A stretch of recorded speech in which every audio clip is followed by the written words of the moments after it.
Hello बच्चों, आप सभी का स्वागत है इस वीडियो में। और इस वीडियो में हम लोग पढ़ रहे हैं क्लास 9th के सिविक्स के चैप्टर नंबर 3 को। चैप्टर नंबर 3 कौन सा है? ये है इलेक्टोरल पॉलिटिक्स। अब ये जो चैप्टर है इसमें हमें पढ़ना क्या है? इस चैप्टर में हमें पढ़ना है अपने इलेक्शन सिस्टम के बारे में। यानी जो हमारा देश है, हमारे देश में डेमोक्रेसी को फॉलो किया जाता है। अब ये जो डेमोक्रेसी है ना, हमारे देश में कैसे काम करती है, हमारे देश में जो लीडर्स होते हैं वो कैसे चुने जाते हैं, हमारे देश में जो सरकार बनती है वो कैसे बनती है, इस चीज को हमें समझना है। साथ में हम ये समझने की कोशिश करेंगे कि कोई देश डेमोक्रेटिक है या नहीं है, ये हम कैसे पता करेंगे। मतलब किस देश में डेमोक्रेटिक वैल्यूज फॉलो किए जाते हैं, कहां पर वैल्यू फॉलो नहीं किए जाते हैं, ये दोनों में अंतर समझेंगे। और हम ये समझेंगे कि भैया किसी देश को हम डेमोक्रेटिक कब कहते हैं। और उसके बाद हम चेक करेंगे कि क्या हमारा देश इन सभी मामलों में खरा उतरता है, क्या हमारा देश एक डेमोक्रेटिक कंट्री है। ये हम अंत में चेक करने की कोशिश करेंगे। यहां पर देखिए हमारे सामने पहला टॉपिक आ जाता है, टॉपिक नंबर 3.1। ये क्या है? Why elections. मतलब जो इलेक्शन होता है हमारे देश में, चुनाव होता है कि भाई नया चुनाव होगा, नया लीडर चुना जाएगा, एमएलए चुने जाएंगे, एमपी चुने जाएंगे, या फिर हो सकता है कि मुख्यमंत्री, प्रधानमंत्री, ये सभी चुने जाते हैं। कैसे? इलेक्शन की मदद से। अब ये इलेक्शन होता क्यों है, क्यों इलेक्शन होना चाहिए? अगर हमें डेमोक्रेसी करना है तो डेमोक्रेसी में बात क्या है कि भाई जनता की राय है, जनता क्या चाहती है ये हमें जानना है। तो उसमें इलेक्शन क्यों हम करते हैं ये जरा सा समझ लेते हैं। अब यहां पर देखिए एक न्यूज़पेपर का कटिंग दिया गया है, बहुत पुराना न्यूज़पेपर का कटिंग है। मतलब एक लीडर के बारे में है। एक लीडर हैं मिस्टर देवीलाल, जो कि उस समय के लीडर थे, आज के काफी साल पहले की यहां पर बात की जा रही है। अब ये जो लीडर थे ये हरियाणा संघर्ष समिति के चीफ थे, मतलब हेड थे। और ये क्या कर रहे थे? इनकी उम्र 76 साल थी और ये चुनाव प्रचार कर रहे थे। चुनाव प्रचार में काफी घूम रहे थे, काफी घूम घूम कर लोगों से बात कर रहे थे कि आप लोग हमको वोट दीजिए, हम आपके लिए काम करेंगे। इस तरीके से बहुत बातें होती हैं और ऐसी बातें आपको चुनाव में देखने को मिलेंगी। जैसे अभी कुछ राज्यों में चुनाव चल रहा है तो वहां पर आप अगर न्यूज चैनल खोलते हैं तो आपको सुनने को मिलेगा कि इस नेता ने कहा कि हम रोड बनवा देंगे, दूसरे नेता कहते हैं कि हम रेलवे बनवा देंगे। मतलब बहुत सारी बातें, बहुत सारे वादे किए जाते हैं नेताओं के द्वारा। ठीक है, अब यहां पर आगे क्या कहा जा रहा है? ये कहा जा रहा है कि ये जो न्यूज़पेपर रिपोर्ट यहां पर दिया गया है ये है आपका स्टेट असेंबली इलेक्शन से जुड़ा हुआ, जो कि हरियाणा 1987 का है। मतलब 1987 के हरियाणा का है। अब यहां पर उस समय की पॉलिटिकल स्थिति थोड़े से बताई गई है कि देखिए उस राज्य में, हरियाणा में 1982 में कांग्रेस पार्टी चुनाव जीती थी और उस समय से कांग्रेस पार्टी की ही सरकार चल रही है। और उसके बाद जो चौधरी देवीलाल हैं, जिनकी ऊपर यहां पर बात की गई है, ये जो लीडर हैं, इन्होंने क्या किया? एक नया स्लोगन दिया और चुनाव प्रचार शुरू किया और सरकार का विरोध शुरू किया। सरकार के विरोध में इन्होंने नारा दिया न्याय युद्ध, कि हम लोग न्याय के लिए लड़ रहे हैं, स्ट्रगल फॉर जस्टिस कर रहे हैं कि हम लोग को न्याय मिले। ठीक है, और इसके लिए उन्होंने क्या किया? नया पार्टी बनाया जिसका नाम क्या रखा? लोक दल नाम रखा। क्या नाम रखा? लोक दल। अब यहां पर ये जो पार्टी है और ये जो चौधरी देवीलाल हैं, ये लीडर जो हैं, और ये जो हैं, ये एक तरीके से कांग्रेस के खिलाफ चुनाव प्रचार में उतरते हैं, दूसरे पार्टियों के साथ मिलकर उतरते हैं और ये इलेक्शन कैंपेन करते हैं। और इसके साथ ही इलेक्शन कैंपेन के दौरान, चुनाव प्रचार के दौरान जो देवीलाल है वो कहते हैं कि अगर उनकी पार्टी चुनाव जीत जाती है, अगर उनकी पार्टी चुनाव जीत जाती है तो जो सरकार बनेगी, उनकी सरकार बनेगी, वो किसानों के सारे कर्ज को माफ कर देगी और छोटे छोटे व्यापारियों के सारे कर्जों को माफ कर देगी। तो ये क्या किया उन्होंने? ये उन्होंने चुनाव में वादा किया कि भाई हम जीतेंगे तो क्या करेंगे। और यहां पर उन्होंने वादा किया कि भाई हमारी सरकार बनेगी ना तो पहला कदम हमारा यही होगा। क्या होगा? कि भैया हम लोग इस तरीके से जो किसान हैं और जो व्यापारी हैं उनके कर्जे सबसे पहले माफ करेंगे। ये उन्होंने एक तरीके से वादा किया चुनाव में। ठीक है, अब यहां पर बात आती है कि जनता की। ये तो एक नेता थे जिन्होंने जनता से वादा किया कि भाई हम जीतेंगे तो कुछ करेंगे। अब यहां पर मेन मुद्दा है कि भाई जनता आपको पसंद करती है या नहीं करती है, जनता किसको जिताना चाहती है, किस वादे को सुनना चाहती है। तो यहां पर बात यह है कि उस समय के चुनाव में जो जनता थी वो पहले चल रही कांग्रेस की सरकार से क्या थी? नाखुश थी। और इसके साथ ही वो देवीलाल के जो प्रॉमिसेस थे, यानी जो चौधरी देवीलाल थे, इनके जो वादे थे उससे बहुत खुश थे कि हाँ हाँ ये जो लीडर है ना ये बहुत अच्छे काम करेंगे, ये जीतेंगे तो हमारे लोन माफ हो जाएंगे, गरीबों का कल्याण होगा। ऐसी बातें सुनकर जो जनता थी वो काफी खुश थी। और जब चुनाव हुआ तो जो लोक दल था, लोकदल और उसके जितने भी सहयोगी थे वो काफी मजबूती के साथ चुनाव जीते और इन्होंने 90 सीट में से 76 सीटें जीत ली। 76 सीटें जीत ली और यहां पर लोकदल ने अकेले 60 सीटें जीती और इस तरीके से क्या हुआ, क्लियर मेजोरिटी मिल गया लोकदल को और सरकार बहुमत की बन गई। और वहीं कांग्रेस जो थी वो सिर्फ 5 सीटें जीतने पाई थी। अब यहां पर कुछ चीजें मैं बात करना चाहता हूं और वो 76 सीटें क्या होती हैं या फिर ये जो मेजोरिटी है, क्लियर मेजोरिटी, इसका क्या मतलब होता है। तो यहां पर अगर आप देखें तो थोड़ा सा नीचे अगर हम आए तो यहां पर आपको क्या मिलेगा, यहां पर जैसे ये है विधानसभा, मतलब दूसरे जगह का, गुलमर्ग का है, गुलबर्ग का। अब यहां पर देख सकते हैं जैसे ये गुलबर्ग का बताया गया है, गुलबर्ग एक लोकसभा क्षेत्र है जिसमें कि इतने सारे आपके क्या हैं, विधानसभा क्षेत्र हैं। उसी तरीके से हर राज्य को छोटे छोटे क्षेत्रों में बांट दिया जाता है, विधानसभा क्षेत्रों में बांट दिया जाता है, जहां से चुनकर क्या आते हैं, एमएलए आते हैं। एमएलए यानी कि विधायक, मेंबर ऑफ लेजिस्लेटिव असेंबली। और वहीं अगर हम अपने देश के स्तर पर बात करें तो देश के स्तर पर भी एक चुनाव होता है जिसमें कि सांसद चुने जाते हैं और प्रधानमंत्री, मंत्री वगैरह चुने जाते हैं। उस चुनाव में ये एक पूरा एक सीट बन जाता है। तो यहां पर क्या होता है, एमपी चुने जाते हैं, एमपी। तो यहां पर अभी हरियाणा में कौन सा चुनाव हो रहा है, स्टेट लेजिस्लेटिव असेंबली का। मतलब कौन चुना जाएगा, एमएलए चुना जाएगा, विधायक चुना जाएगा। विधायक आप सुनते होंगे कि भैया विधायक हैं, विधायक विधायक, तो विधायक चुना जाएगा, ठीक है। अब यहां पर क्या हुआ, यहां पर पूरा हरियाणा राज्य जो है 90 इलाकों में विभाजित है, यानी कि 90 एमएलए या फिर 90 विधायक चुने जाएंगे। और ये 90 में से जिस पार्टी को आधे से ज्यादा सीटें मिलेंगी या फिर पार्टी के ग्रुप को आधे से ज्यादा सीटें मिलेंगी, मतलब 45 से ज्यादा, वो पार्टी क्या हो जाएगी, बहुमत बन जाएगी और वो सरकार बनाएगी उस राज्य में या फिर पूरे देश में। जैसे हमारे देश में जो लोकसभा का चुनाव होता है उसमें 543 सीटों के लिए चुनाव होता है, ठीक है। अब इसमें से जो आधा जो भी चुनाव सीटें जिसको मिल जाती हैं वो क्या करेगा, वो एक तरीके से सरकार देश के स्तर पर बनाएगा। यहां पर बात हो रही है हरियाणा की, तो वो क्या है, एक राज्य है और राज्य में आधा कितना चाहिए, 45, और इनको मिला कितना, इनको मिल गया 76, तो बहुमत है ना। और अकेले लोकदल को ही बहुमत मिल गया 60 सीटों के साथ। अब ये हुआ, ये आप थोड़ा सा प्रोसेस समझ गए, आगे और भी डिटेल में हम समझने वाले हैं। अब यहां पर कहा जा रहा है कि जैसे ही इलेक्शन का रिजल्ट आया, जो सिटिंग चीफ मिनिस्टर थे उन्होंने क्या किया, रिजाइन कर दिया। मतलब पहले जो कांग्रेस के चीफ मिनिस्टर थे उन्होंने रिजाइन कर दिया। और जैसे ही जो नई सरकार बनी, जो नए एमएलएस थे जो कि जीत कर आए, उन्होंने क्या किया, देवीलाल को अपना लीडर चुन लिया कि भैया ये जो हमारे नेता हैं चौधरी देवीलाल, ये हमारे लीडर हैं। और लीडर कहने का मतलब क्या, कि हमारे पार्टी की जब सरकार बनेगी तो ये हमारे नेता के रूप में क्या बनेंगे, मुख्यमंत्री बनेंगे, ठीक है, क्लियर है।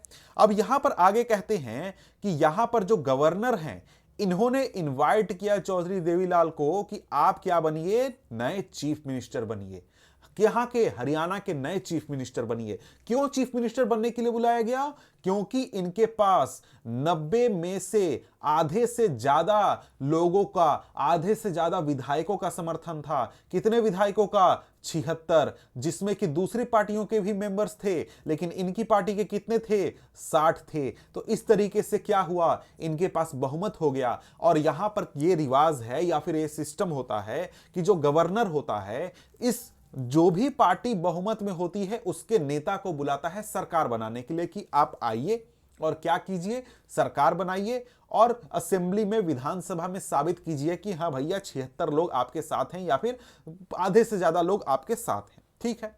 जैसे ही 3 दिन बाद, मतलब इलेक्शन रिजल्ट डिक्लेयर होने के 3 दिन बाद, वो क्या बन गए, चीफ मिनिस्टर बन गए। उन्होंने शपथ वगैरह लिया, आपने देखा होगा न्यूज में कि शपथ लेते हैं नेता लोग।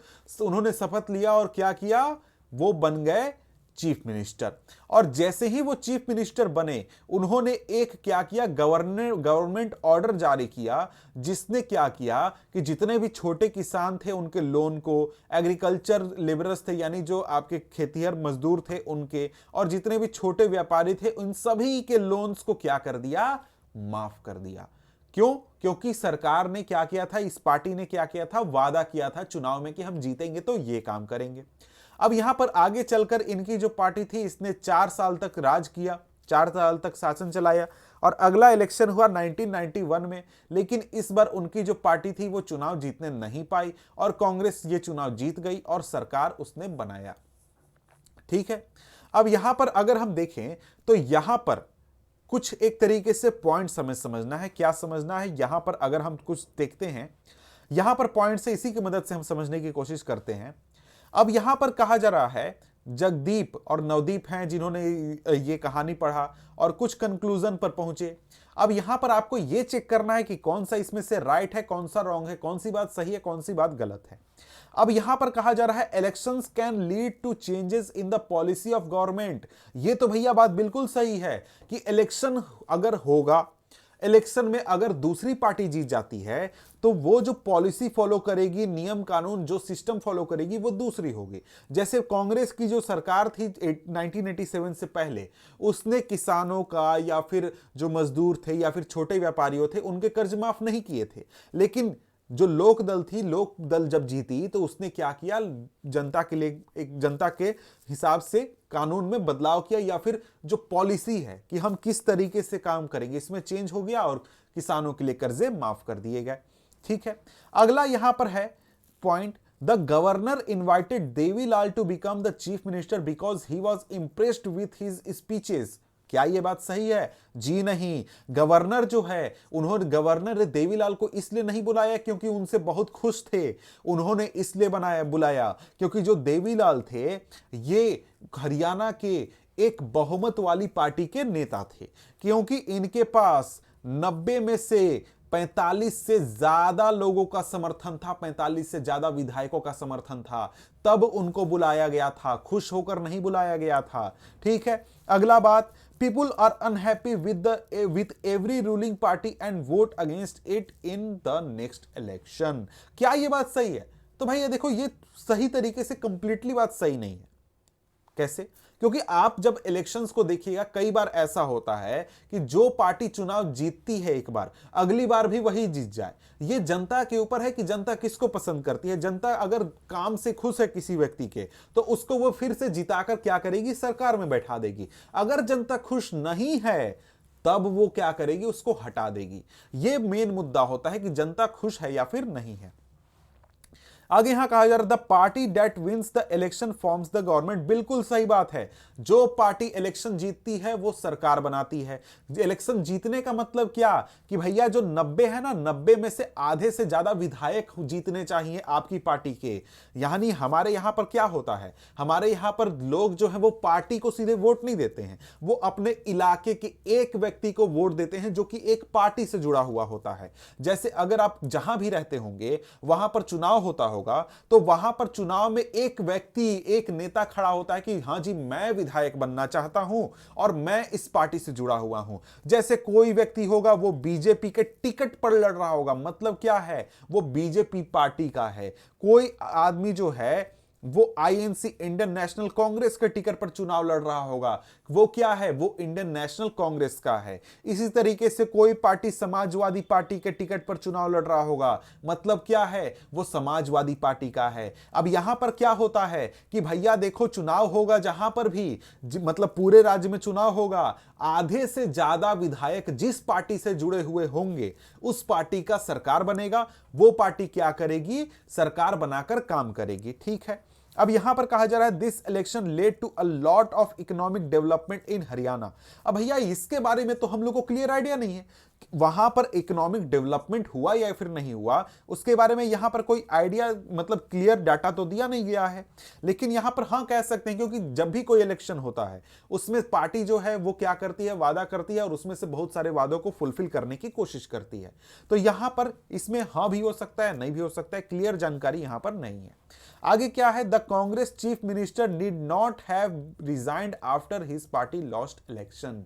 यहां पर कहा जा रहा है कि कांग्रेस चीफ मिनिस्टर जो कि 1987 में पार्टी हार गई थी, उनको रिजाइन करने की जरूरत नहीं थी। क्योंकि उनकी पार्टी हार गई। क्या ये बात सही है? नहीं, ये बात बिल्कुल गलत है। यहां पर क्या बात है? यहां पर बात है कि भैया जनता शासन कर रही है, जनता ने आपको वोट देकर हटा दिया है, आप अपनी सीट पर बैठे हुए नहीं रह सकते हैं, आपको सीट से हटना पड़ेगा, आपको भागना पड़ेगा। दूसरा व्यक्ति आएगा जिसको जनता ने चुना है, वो आपकी सीट पर, मुख्यमंत्री की सीट पर बैठेगा और वो क्या करेगा? वो एक तरीके से वहां पर काम करेगा। अब यहां पर आगे हमारे सामने सवाल अगला आ जाता है। यह सवाल क्या है? यहां पर सवाल है, why do we need election? हम लोग को इलेक्शन की क्यों जरूरत है, यह हम समझने वाले हैं।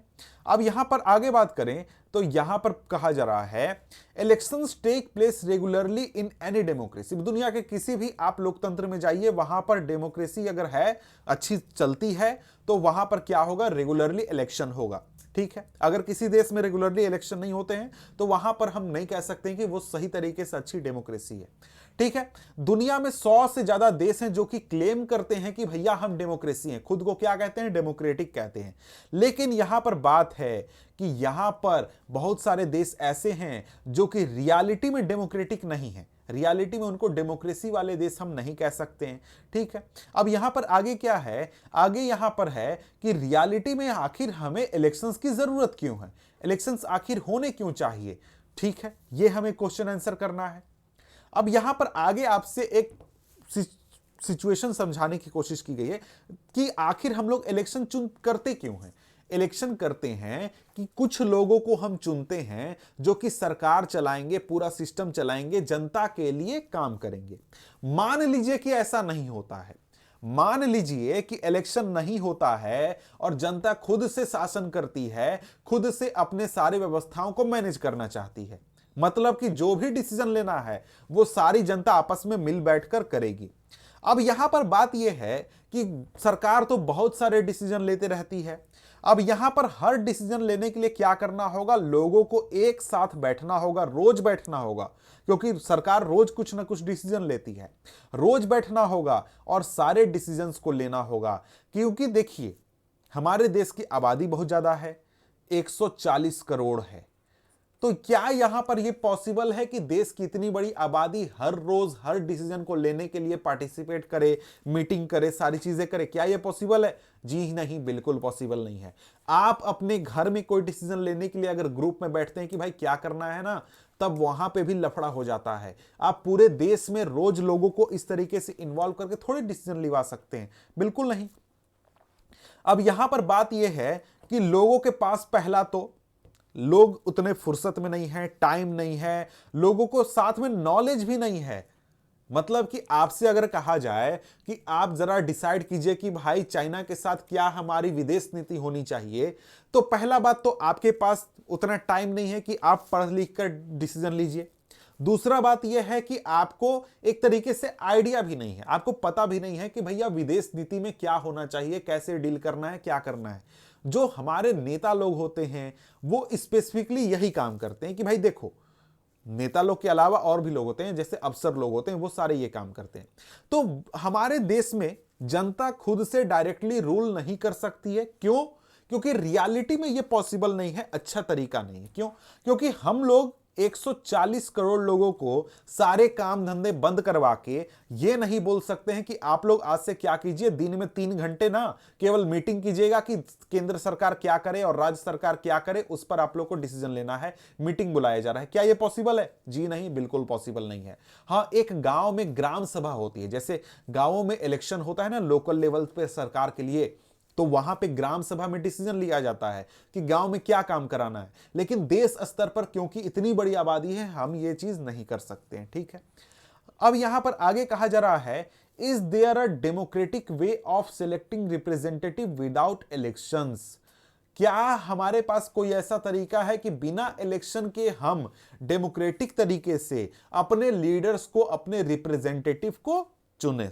क्योंकि भैया देखो हमारे देश में सिस्टम, हमारे देश में क्या, दुनिया के मैक्सिमम देश में जो डेमोक्रेसी है ना, वहां पर डेमोक्रेसी इसी तरीके से काम करती है कि भाई एक लीडर होता है, एक क्या बहुत सारे लीडर होते हैं जो कि जिनको जनता चुनकर भेजती है और वो लोग काम करते हैं जनता के बदले में, क्योंकि जनता बोलती है कि भैया देखो हम लोग के पास ना टाइम है, ना फुर्सत है, ना हम लोग को समझ में आता है, तुम लोग ये काम कर दो हमारे लिए। मतलब जनता ने अपने काम करने के लिए कुछ लोगों को बैठा दिया कि भाई तुम लोग हम लोग का काम कर रहे हो, राजा नहीं हो, हम लोग जनता के लिए तुम लोग काम करो और बढ़िया काम करो, ठीक है।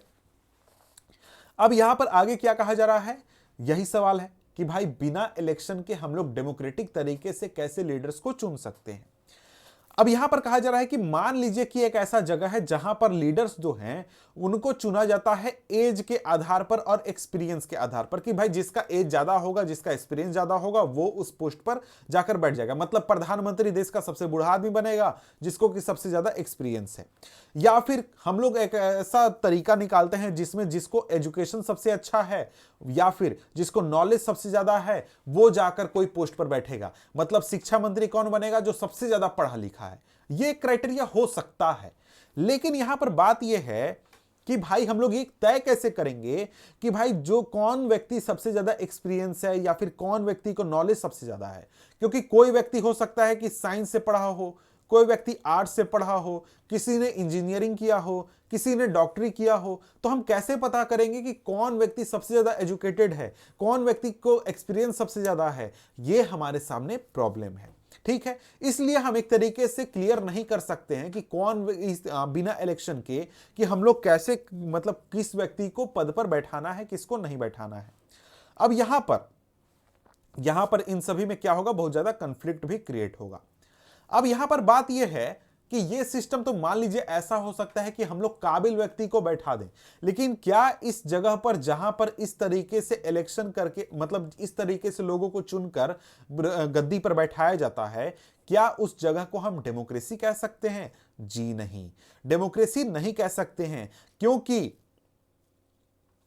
डेमोक्रेसी का मतलब क्या है कि जो जनता है वो अपने लीडर्स को चुने और जनता हमेशा चेक करे कि हमारा लीडर सही से काम कर रहा है या फिर नहीं कर रहा है। यह जनता के सामने ऑप्शन होना चाहिए, ठीक है। अब यहां पर आगे कहा जा रहा है, how do we ensure that these representative rule as per the wishes of the law.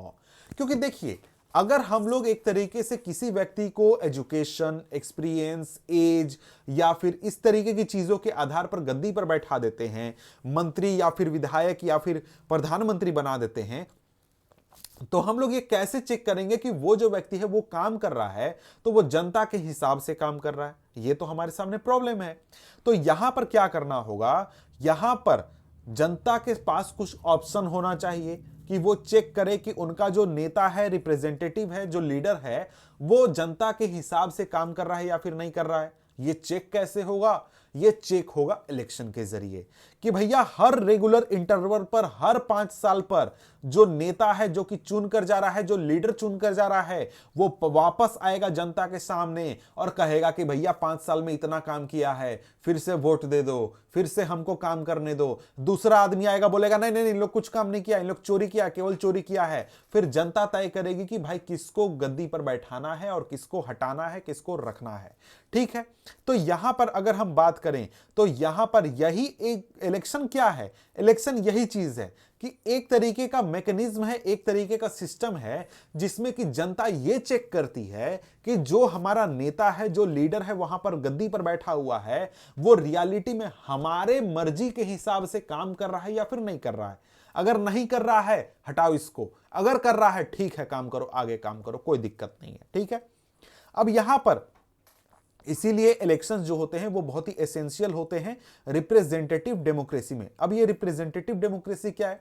Democracy का मतलब क्या? लोकतंत्र, मतलब जनता का शासन। रिप्रेजेंटेटिव डेमोक्रेसी कहने का मतलब है एक ऐसा लोकतंत्र जहां पर जनता अपने लीडर्स को चुनती है और वो लीडर जो हैं वो जनता के बदले में देश चलाते हैं, राज्य चलाते हैं। जैसे हमारे देश में रिप्रेजेंटेटिव डेमोक्रेसी है। कैसे? क्योंकि यहां की जनता एमपी के लिए वोट डालती है, सांसद चुनने के लिए वोट डालती है, एमएलए चुनने के लिए वोट डालती है। इसके अलावा लोकल लेवल पर जो मेयर होते हैं, मेयर चुनने के लिए वोट डालती है। तो ये सभी क्या हो गए, रिप्रेजेंटेटिव हो गए जनता के, जो कि जनता के बदले में काम करेंगे। इसीलिए हमारे देश में क्या है, रिप्रेजेंटेटिव डेमोक्रेसी है।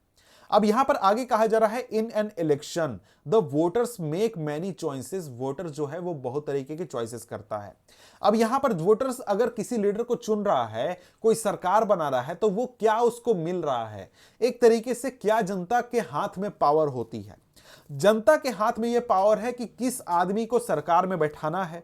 इससे क्या होगा, जनता यह तय कर सकती है कि कौन व्यक्ति हमारे लिए कानून बनाएगा। ठीक है, इसके साथ ही जनता यह चुन सकती है कि भाई देखो कौन सरकार बनाएगा और मेजर डिसीजंस लेगा। मतलब 1987 में जो ऊपर हमने इलेक्शन का एग्जांपल देखा, वहां पर जनता ने क्या किया, जनता ने तय किया कि भैया जो देवीलाल जी हैं ये हमारे बहुत अच्छे लीडर हैं, ये हमारे लिए काम करेंगे, गरीब किसानों और गरीब जो व्यापारी हैं उनकी स्थिति को सुधारेंगे। तो मतलब क्या हुआ, जनता ने यह तय किया कि भैया जो देवीलाल जी हैं इनको हम पावर देते हैं कि ये हमारे लिए डिसीजन लें और मेजर डिसीजन इनके द्वारा लिया जाए जिससे जनता का भला हो। यह होता है। ठीक है, इसके साथ ही जनता यह चुन सकती है कि कौन सी पार्टी जीतेगी जिसकी पॉलिसीज हमारे सरकार और कानून व्यवस्था में अप्लाई की जाएगी। क्योंकि देखिए हमारे देश में जितने भी पॉलिटिकल पार्टीज होते हैं इन सभी के कुछ आइडियोलॉजीज होते हैं बेसिक, कि भाई हम आएंगे तो गरीबों के लिए काम करेंगे, हम आएंगे तो व्यापार को बढ़ाएंगे, हम आएंगे तो देश की सुरक्षा करेंगे। अब जनता को तय करना है कि भाई क्या चीज चाहिए, इन सभी में से हम लोग को क्या चाहिए। जो चीज चाहिए होगा उस पार्टी वाले मेंबर को या फिर उस पार्टी वाले कैंडिडेट को हम वोट देते हैं और उसे जिता देते हैं। आगे हमारे सामने है what makes an election democratic, यानी कि कोई भी इलेक्शन डेमोक्रेटिक कैसे होता है, क्या होता है कि कोई भी इलेक्शन डेमोक्रेटिक हम कह सकते हैं। अब देखिए इलेक्शन जो होते हैं वो बहुत तरीके से होते हैं। सभी डेमोक्रेटिक इलेक्शन सभी डेमोक्रेटिक कंट्रीज जो हैं वहां पर इलेक्शन देखने को मिलते हैं, लेकिन बहुत सारे जो नॉन डेमोक्रेटिक कंट्रीज है वहां पर भी किसी न किसी तरीके का इलेक्शन होता है। ठीक है, लेकिन हम ये कैसे पता लगाएंगे कोई देश डेमोक्रेटिक है या फिर कोई देश डेमोक्रेटिक नहीं है। तो देखिए इसके बारे में चैप्टर 1 में हमने थोड़ा सा डिस्कस किया था, आपने टर्म 1 में उसके बारे में पढ़ा होगा, वो चैप्टर आपने देखा होगा। तो वहां पर हमने देखा था कि बहुत सारे ऐसे एग्जाम्पल हैं जहां पर जो इलेक्शंस होते हैं वो होते हैं, लेकिन रियलिटी में वो डेमोक्रेटिक इलेक्शन नहीं होते हैं, वहां पर किसी न किसी तरीके की धांधली होती है। जैसे हमने मेक्सिको का एग्जाम्पल देखा था और भी कई जगहों का एग्जाम्पल देखा था। तो वहां पर एक तरीके से फिर से हम याद करने की कोशिश करते हैं कि वहां पर हमने क्या पढ़ा था, और वहां पर एक तरीके से हम समझेंगे कि क्या मिनिमम चीजें होनी चाहिए जो कि एक डेमोक्रेटिक इलेक्शन में होनी चाहिए। मतलब मिनिमम रिक्वायरमेंट क्या है कि किसी इलेक्शन को हम डेमोक्रेटिक इलेक्शन कहें। सबसे पहला कंडीशन क्या है कि सभी लोगों के पास ये ऑप्शन होना चाहिए कि वो चूज कर सके। इसका मतलब क्या है, हर एक व्यक्ति के पास एक वोट का अधिकार होना चाहिए और हर वोट का वैल्यू 1 होना चाहिए। 1 वोट 1 वैल्यू होना चाहिए। मतलब देश के सभी नागरिक वोट देंगे और सभी नागरिकों के वोट की वैल्यू क्या होगी, बराबर होगी। ठीक है, अगला पॉइंट क्या है, अगला पॉइंट कहता है there should be something to choose from. जनता के सामने ऑप्शन होना चाहिए, 2, 3, 4 कई सारे पार्टीज या फिर कई सारे कैंडिडेट होने चाहिए जिनमें से जनता चूज कर सके कि किसको हम आखिर सरकार में बैठाना चाहते हैं, किसको हम सरकार में लाना चाहते हैं। ठीक है, तो यहां पर अगला पॉइंट क्या है, the choice should be offered at regular interval. मतलब क्या है, मतलब कि भैया इलेक्शन जो है ना वो रेगुलरली होना चाहिए हर कुछ सालों में। जैसे इंडिया में हर 5 साल में इलेक्शन होता है, अमेरिका में राष्ट्रपति का चुनाव हर 4 साल में होता है। इसी तरीके से जनता के सामने ऑप्शन होना चाहिए कि हर कुछ सालों के अंतराल पर वो अपने लीडर को चुन सके जो कि जनता के लिए काम करे। अगला पॉइंट क्या है, the candidate preferred by the people should get elected. जनता जिसको चाहे उसको चुन सके। मतलब जनता का सबसे ज्यादा वोट जिसको मिला वो चुनाव जीते और वो चुनाव में आगे आए। मतलब कि जनता जिसको चाहे वो चुन सके। अगला क्या है, 5th, elections should be conducted in a free and fair manner where people can choose as they really wish। मतलब जनता के लिए जो इलेक्शन हो, जनता का लीडर चुनने के लिए वो बिल्कुल फ्री एंड फेयर होना चाहिए। कोई इसमें धांधली नहीं होनी चाहिए, गड़बड़ नहीं होनी चाहिए, कुछ भी नहीं होना चाहिए। और जनता जिसको रियली में वोट करे वही लीडर बने, वही चुनाव जीते, कोई गड़बड़ नहीं हो। चैप्टर 1 में हमने देखा था कि कई सारे एग्जाम्पल थे जहां पर चुनाव में काफी धांधलियां भी होती थी। ठीक है, अब यहां पर देखिए तो यहां पर आपने कुछ बातें पढ़ी तो आपको लग रहा होगा कि ये काफी सिंपल और बहुत ही आसान कंडीशन है, ये तो कोई भी देश में फुलफिल हो जाएगा। लेकिन रियलिटी है कि भैया बहुत सारे देश है ना जहां पर ये बेसिक चीजें भी फॉलो नहीं होती हैं। क्यों? क्योंकि कुछ लोग जो हैं वो धांधली करना चाहते हैं, सरकार में बैठे रहना चाहते हैं, वो हटना नहीं चाहते, काम नहीं करना चाहते हैं, इसलिए। अब यहां पर देखिए, इन कंडीशन को आगे चलकर हम अपने देश में भी चेक करेंगे कि भैया देखो हमारे देश में क्या चीजें, ये चीजें फॉलो होती हैं या फिर नहीं होती। अगला हमारे सामने टॉपिक क्या है? टॉपिक है is it good to have political competition. मतलब जो चुनाव में क्या होता है, चुनाव में दो पार्टियां आपस में कंपीट करती हैं, बोलती हैं कि हम अच्छे आदमी हैं, अगली पार्टी जो है, दूसरी पार्टी है वो खराब है, दूसरी पार्टी चोर है, हम बहुत महान हैं। तो ये क्या है? एक तरीके का पॉलिटिकल कंपटीशन है। तो क्या ये होना चाहिए समाज में? समाज को तो ये एक तरीके से तोड़ भी सकता है। अच्छा है या नहीं है ये हमें कैसे पता चलेगा? ये हम समझने की कोशिश कर रहे हैं। अब देखिए यहां पर कहा जा रहा है इलेक्शंस आर दस ऑल अबाउट पॉलिटिकल कंपटीशन। मतलब सभी पार्टियां क्या करती हैं? आपस में कंपीट करती हैं, सभी लोग कंपीट करते हैं कि हमको वोट दे दो, हम तुम्हारे लिए काम करेंगे, बाकी सब लोग जितना चुनाव लड़ रहा है ना सब चोर है, केवल हम महान आदमी हैं। ये एक तरीके से हमारे इलेक्शन में होता है। हमारे देश में क्या, सभी देशों में ऐसा ही होता है। अब यहां पर जो ये कंपटीशन होता है ये काफी तरीके से होता है। कई बार क्या होता है, पॉलिटिकल पार्टीज के बीच में होता है। आप देखते होंगे चुनाव में कि पॉलिटिकल पार्टी दूसरी पॉलिटिकल पार्टी के ऊपर सवाल उठाते रहती है, या फिर आप जिस इलाके में रहते हैं, जिस विधानसभा क्षेत्र में, वहां पर विधायक लोग आपस में, जो विधायक का कैंडिडेट है वो आपस में बातें करते रहते हैं कि वो खराब है हम अच्छे हैं, दूसरा खराब है हम अच्छे हैं। इसी तरीके से लोकल लेवल पर भी इलेक्शन में इसी तरीके से होता है। अब यहां पर बात यह है, अब यहां पर आगे मेन पॉइंट यह है कि अगर कंपटीशन नहीं होगा, लोग जनता को खुश रखने की कोशिश नहीं करेंगे, अपने पक्ष में करने की कोशिश नहीं करेंगे, तो इलेक्शन जो होंगे ना वो सारे पॉइंटलेस हो जाएंगे। क्यों? क्योंकि भैया देखो कंपटीशन है तभी तो आपके पास ऑप्शन है कि हाँ इसको चुने कि इसको चुने, इसको वोट दें कि इसको वोट दें, बीजेपी को दें कि कांग्रेस को दें, समाजवादी पार्टी को दें कि बसपा को दें, किसको दें हमें पता नहीं चल रहा है। सब लोग तो बढ़िया बढ़िया बात बोल रहा है। तो क्या हो रहा है, ये एक तरीके से कंपटीशन है, पॉलिटिकल कंपटीशन आपका वोट लेने के लिए। और ये है तभी तो हमारे पास ऑप्शन है कि हाँ ये कौन सही कह रहा है, जिस जो सही कह रहा है उसको हम वोट दे देंगे। ठीक है, लेकिन यहां पर एक सवाल उठता है, क्या हमारे लिए बेहतर होगा कि हमारे देश में पॉलिटिकल कंपटीशन हो? मतलब लोग आपस में क्या करें, कंपीट करें वोट लेने के लिए। और आप सभी जानते हैं कि हमारे देश में या फिर किसी भी देश में क्या होता है जहां पर डेमोक्रेसी है और पॉलिटिकल कंपटीशन है, क्या होता है यहां पर बहुत तरीके से समाज में डिसयूनिटी हो जाती है, समाज में विभाजन हो जाता है, कई सारे फैक्शन बन जाते हैं, गुट बन जाते हैं। इसके अलावा लोग जो हैं वो कंप्लेन करते हैं पार्टी पॉलिटिक्स के बारे में भी कि भाई लोग जो हैं अपने पार्टी वाले लोगों को ज़्यादा सपोर्ट करते हैं, दूसरे लोगों को नहीं देखते हैं, इस तरीके से। और इसके अलावा आप न्यूज़ वगैरह सब जगह देखते होंगे कि जो पॉलिटिकल पार्टी हैं और उनके जो लीडर्स हैं वो एक दूसरे पर हमेशा आरोप लगाते रहते हैं कि भाई वो क्या है, चोर है, उसने सारा पैसा चुरा लिया, उसने ये कर दिया, हम महान हैं, वो चोर है। इस तरीके की बातें आप सुनते रहते होंगे। इसके अलावा क्या नुकसान होता है? नुकसान ये होता है कि जो पार्टीज होते हैं और जो कैंडिडेट होते हैं वो चुनाव जीतने के लिए कई बार कई सारे डर्टी ट्रिक्स अपनाते हैं। जैसे क्या करते हैं, लोगों को में पैसा बांट देंगे, दारू बांट देंगे, बोलेंगे कि हम तुम्हारे लिए मंदिर बनवा देंगे, मस्जिद बनवा देंगे, इस तरीके से धर्म या फिर जाति के नाम पर वोट मांगते हैं। बहुत तरीके के ट्रिक अपनाए जाते हैं चुनाव जीतने के लिए। अब यहां पर कुछ लोग कहेंगे कि भाई देखिए ये जो प्रेशर है जो कि एक तरीके से है कि भाई चुनाव जीतना ही है, मतलब हर पार्टी के ऊपर तो प्रेशर है कि भाई हमको तो जीतना ही है, कुछ भी हो जाए जीतना ही है। तो उससे नुकसान क्या होता है कि लोग शॉर्ट टर्म में तुरंत चुनाव जीतने के लिए जो भी हाँ हाँ हाँ हर चीज में हाँ बोल देते हैं और देश में लॉन्ग टर्म पॉलिसीज नहीं बनते। लॉन्ग टर्म पॉलिसी कहने का मतलब कि भाई 50 साल बाद देश में क्या होगा, देश में शहर का डिजाइन 50 साल बाद कैसा होना चाहिए, जो वाटर सप्लाई सिस्टम है 50 साल बाद कैसा होना चाहिए, देश की विदेश नीति 10 साल बाद कैसी होनी चाहिए। लॉन्ग टर्म प्लानिंग कोई नहीं करता है। सब चाहते हैं कि अभी तुरंत जो 6 महीने बाद चुनाव है ना बस उसको जीत जाए कैसे भी, बाकी आगे का बाद में देखा जाएगा। तो इस वजह से नुकसान होता है। और इसका इस तरीके के जो डिमेरिट है, इसका नुकसान यह भी होता है कि जो भी अच्छे लोग हैं जो कि एक तरीके से देश में सेवा करना चाहते हैं, सेवा भाव से राजनीति में आना चाहते हैं, वो इस एरिया में आना नहीं चाहते। बोलते कि ना भैया एकदम छोड़ दो, हमको यहाँ गाली गलौज हमको नहीं करना है, इस तरीके के डर्टी ट्रिक्स अपना हम नहीं सकते हैं, इसलिए हम जो है इस तरीके के अनहेल्दी कंपटीशन में नहीं आएंगे और हम चुनाव वगैरह भी नहीं लड़ेंगे। लेकिन देखिए, ये तो हम लोगों ने देखा कि भाई इस तरीके की कमी है। क्या जब संविधान बन रहा होगा उस समय हमारे संविधान बनाने वाले लोगों को इन सभी चीजों के बारे में नहीं पता होगी? जी हां, बिल्कुल पता थी। उन सभी को पता था कि इस तरीके के प्रॉब्लम होंगे और हो सकते हैं।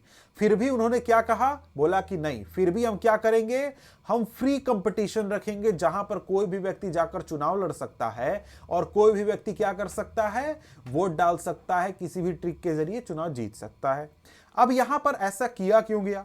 ऐसा इसलिए किया गया कि हमारे देश में फ्री कंपटीशन लागू इसलिए किया गया ताकि लॉन्ग रन में जब 10 साल, 20 साल, 50 साल, 100 साल की बात हो, उस दौरान में ये जो पूरा सिस्टम है ना, ये बहुत अच्छा काम करेगा, हमारे देश को ज्यादा बेहतर बनाएगा। कैसे बेहतर बनाएगा?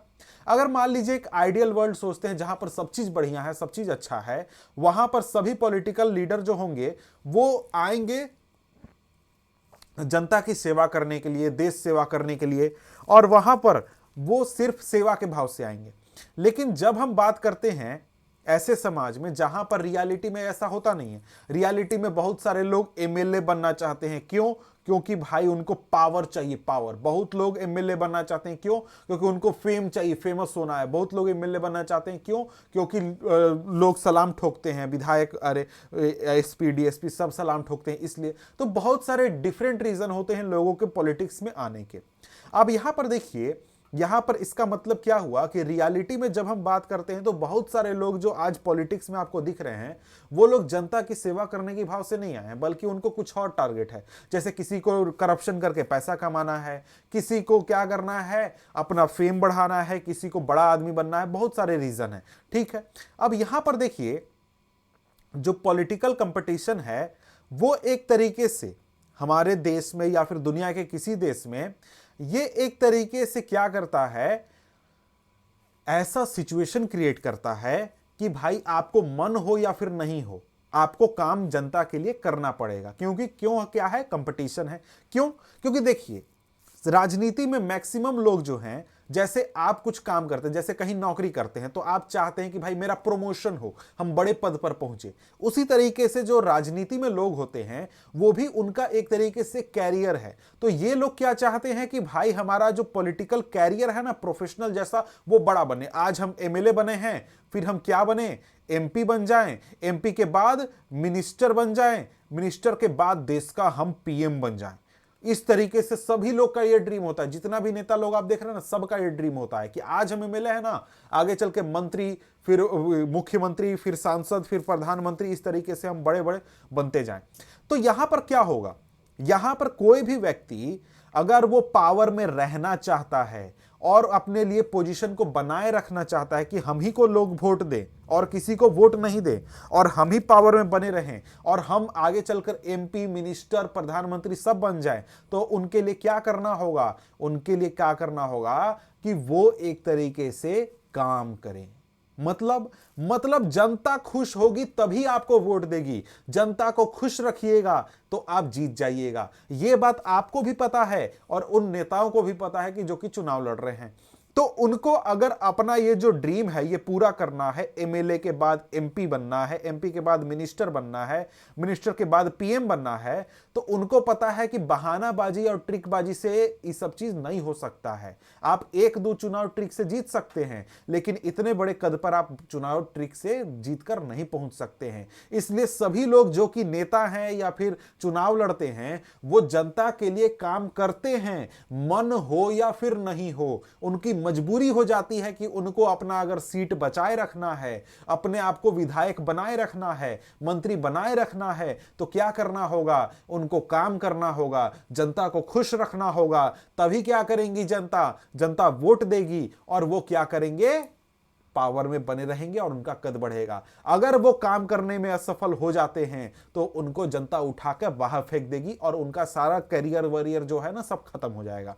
ठीक है, यहां पर इस पारा में यही बातें लिखी गई है जो मैंने कहा आपको कि यहां पर रियल लाइफ सिचुएशन में कैसे डील करते हैं कि जो पॉलिटिकल लीडर हैं वो एक तरीके से क्या करते हैं, उनका एक तरीका है कि हम हमारे देश को बेहतर बना सकते हैं कि जितने भी पॉलिटिकल लीडर हैं उनके नॉलेज और कैरेक्टर को हम बेहतर बनाएं। दूसरा तरीका यह है कि एक ऐसा सिस्टम बनाएं जहां पर पॉलिटिकल लीडर जो है उनको रिवार्ड मिले जब वो जनता के लिए काम करें। तो वही चीज है जो अभी मैंने कहा कि भाई हमारा सिस्टम ऐसा है, पॉलिटिकल कंपटीशन है जिसमें कि अगर आप जनता के लिए काम नहीं करिएगा तो आपको बाहर फेंक दिया जाएगा। काम करिएगा, जनता खुश रहेगी, तभी आप चुनाव जीत सकते हैं और क्या कर सकते हैं, काम कर सकते हैं, मतलब आगे बढ़ सकते हैं। ठीक है, वही चीज यहां पर लिखा गया है।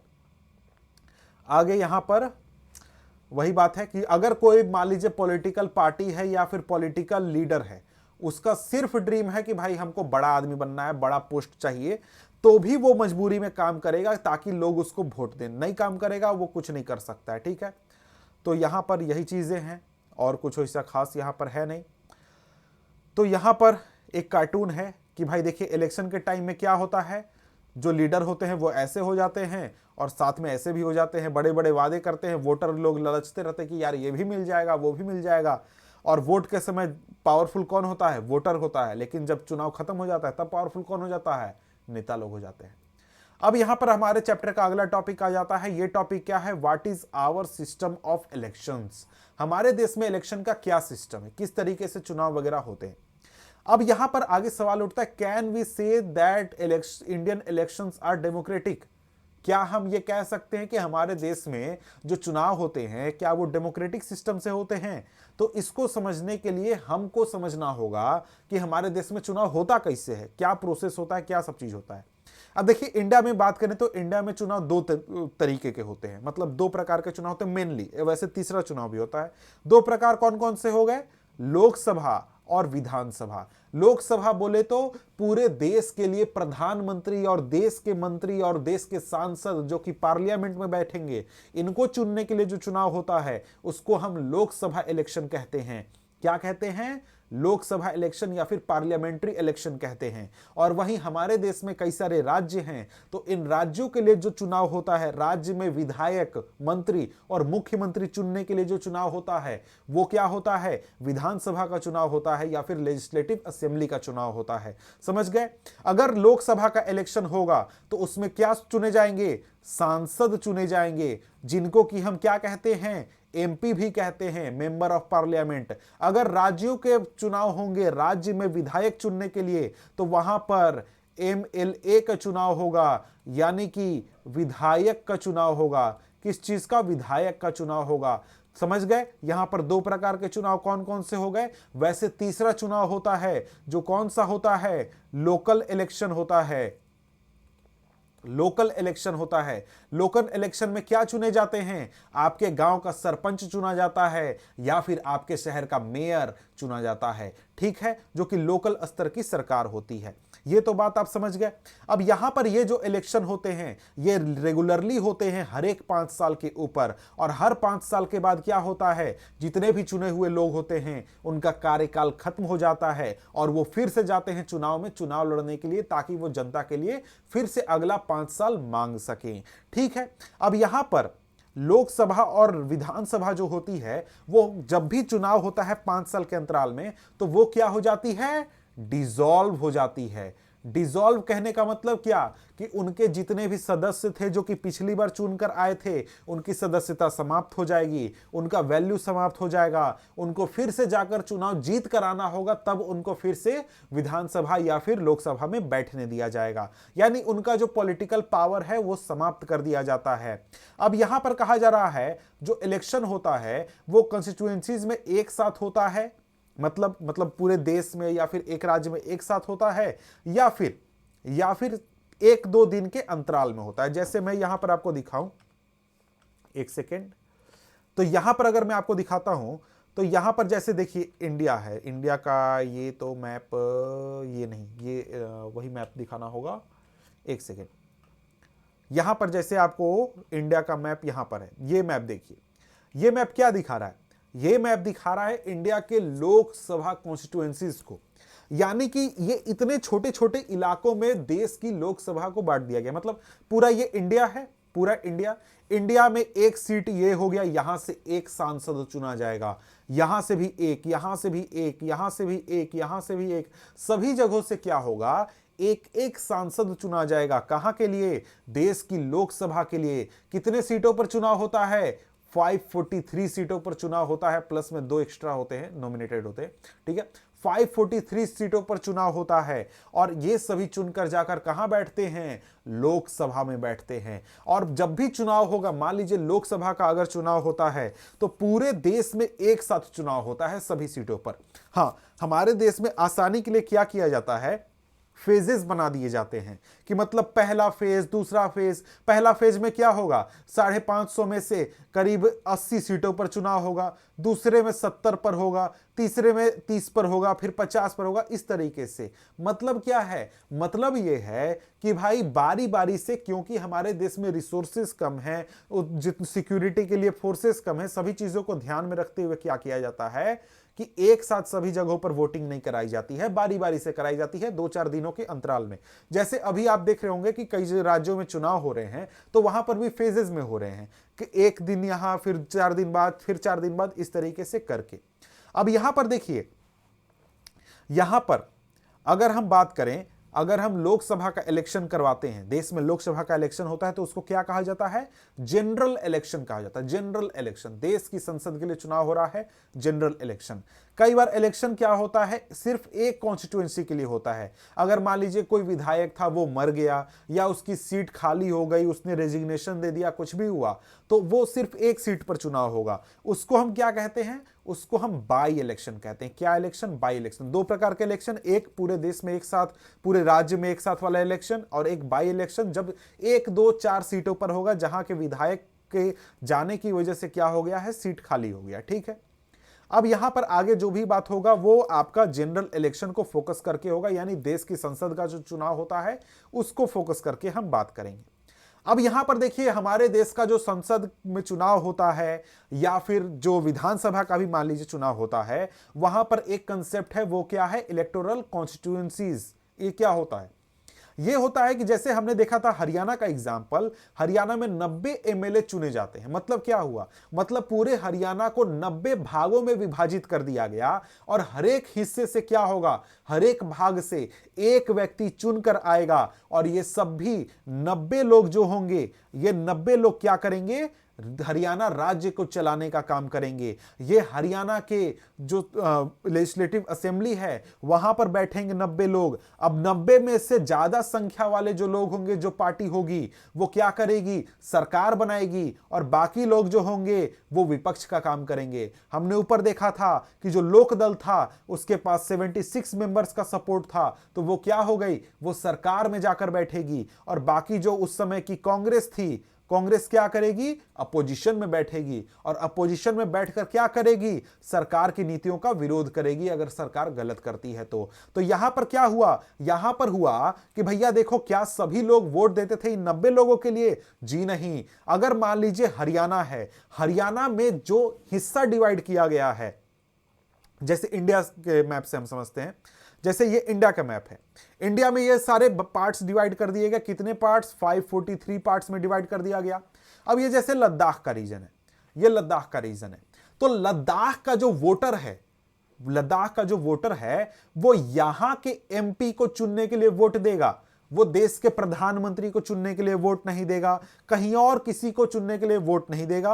वो वोट देगा अपने इलाके के रिप्रेजेंटेटिव को चुनने के लिए, जो कि जाकर संसद में बैठेगा। समझ गए, हमारे देश में क्या है, संसदीय प्रणाली है, पार्लियामेंट्री सिस्टम है। तो क्या होगा, हर एक इलाके के लोग, चाहे वो गुजरात का ये कच्छ वाला हो, चाहे अरुणाचल प्रदेश हो, चाहे केरल हो, तमिलनाडु हो, ये सारे जो राज्य है ना, सभी जगहों से लोग अपने इलाके के एक रिप्रेजेंटेटिव को चुनकर संसद में भेजते हैं।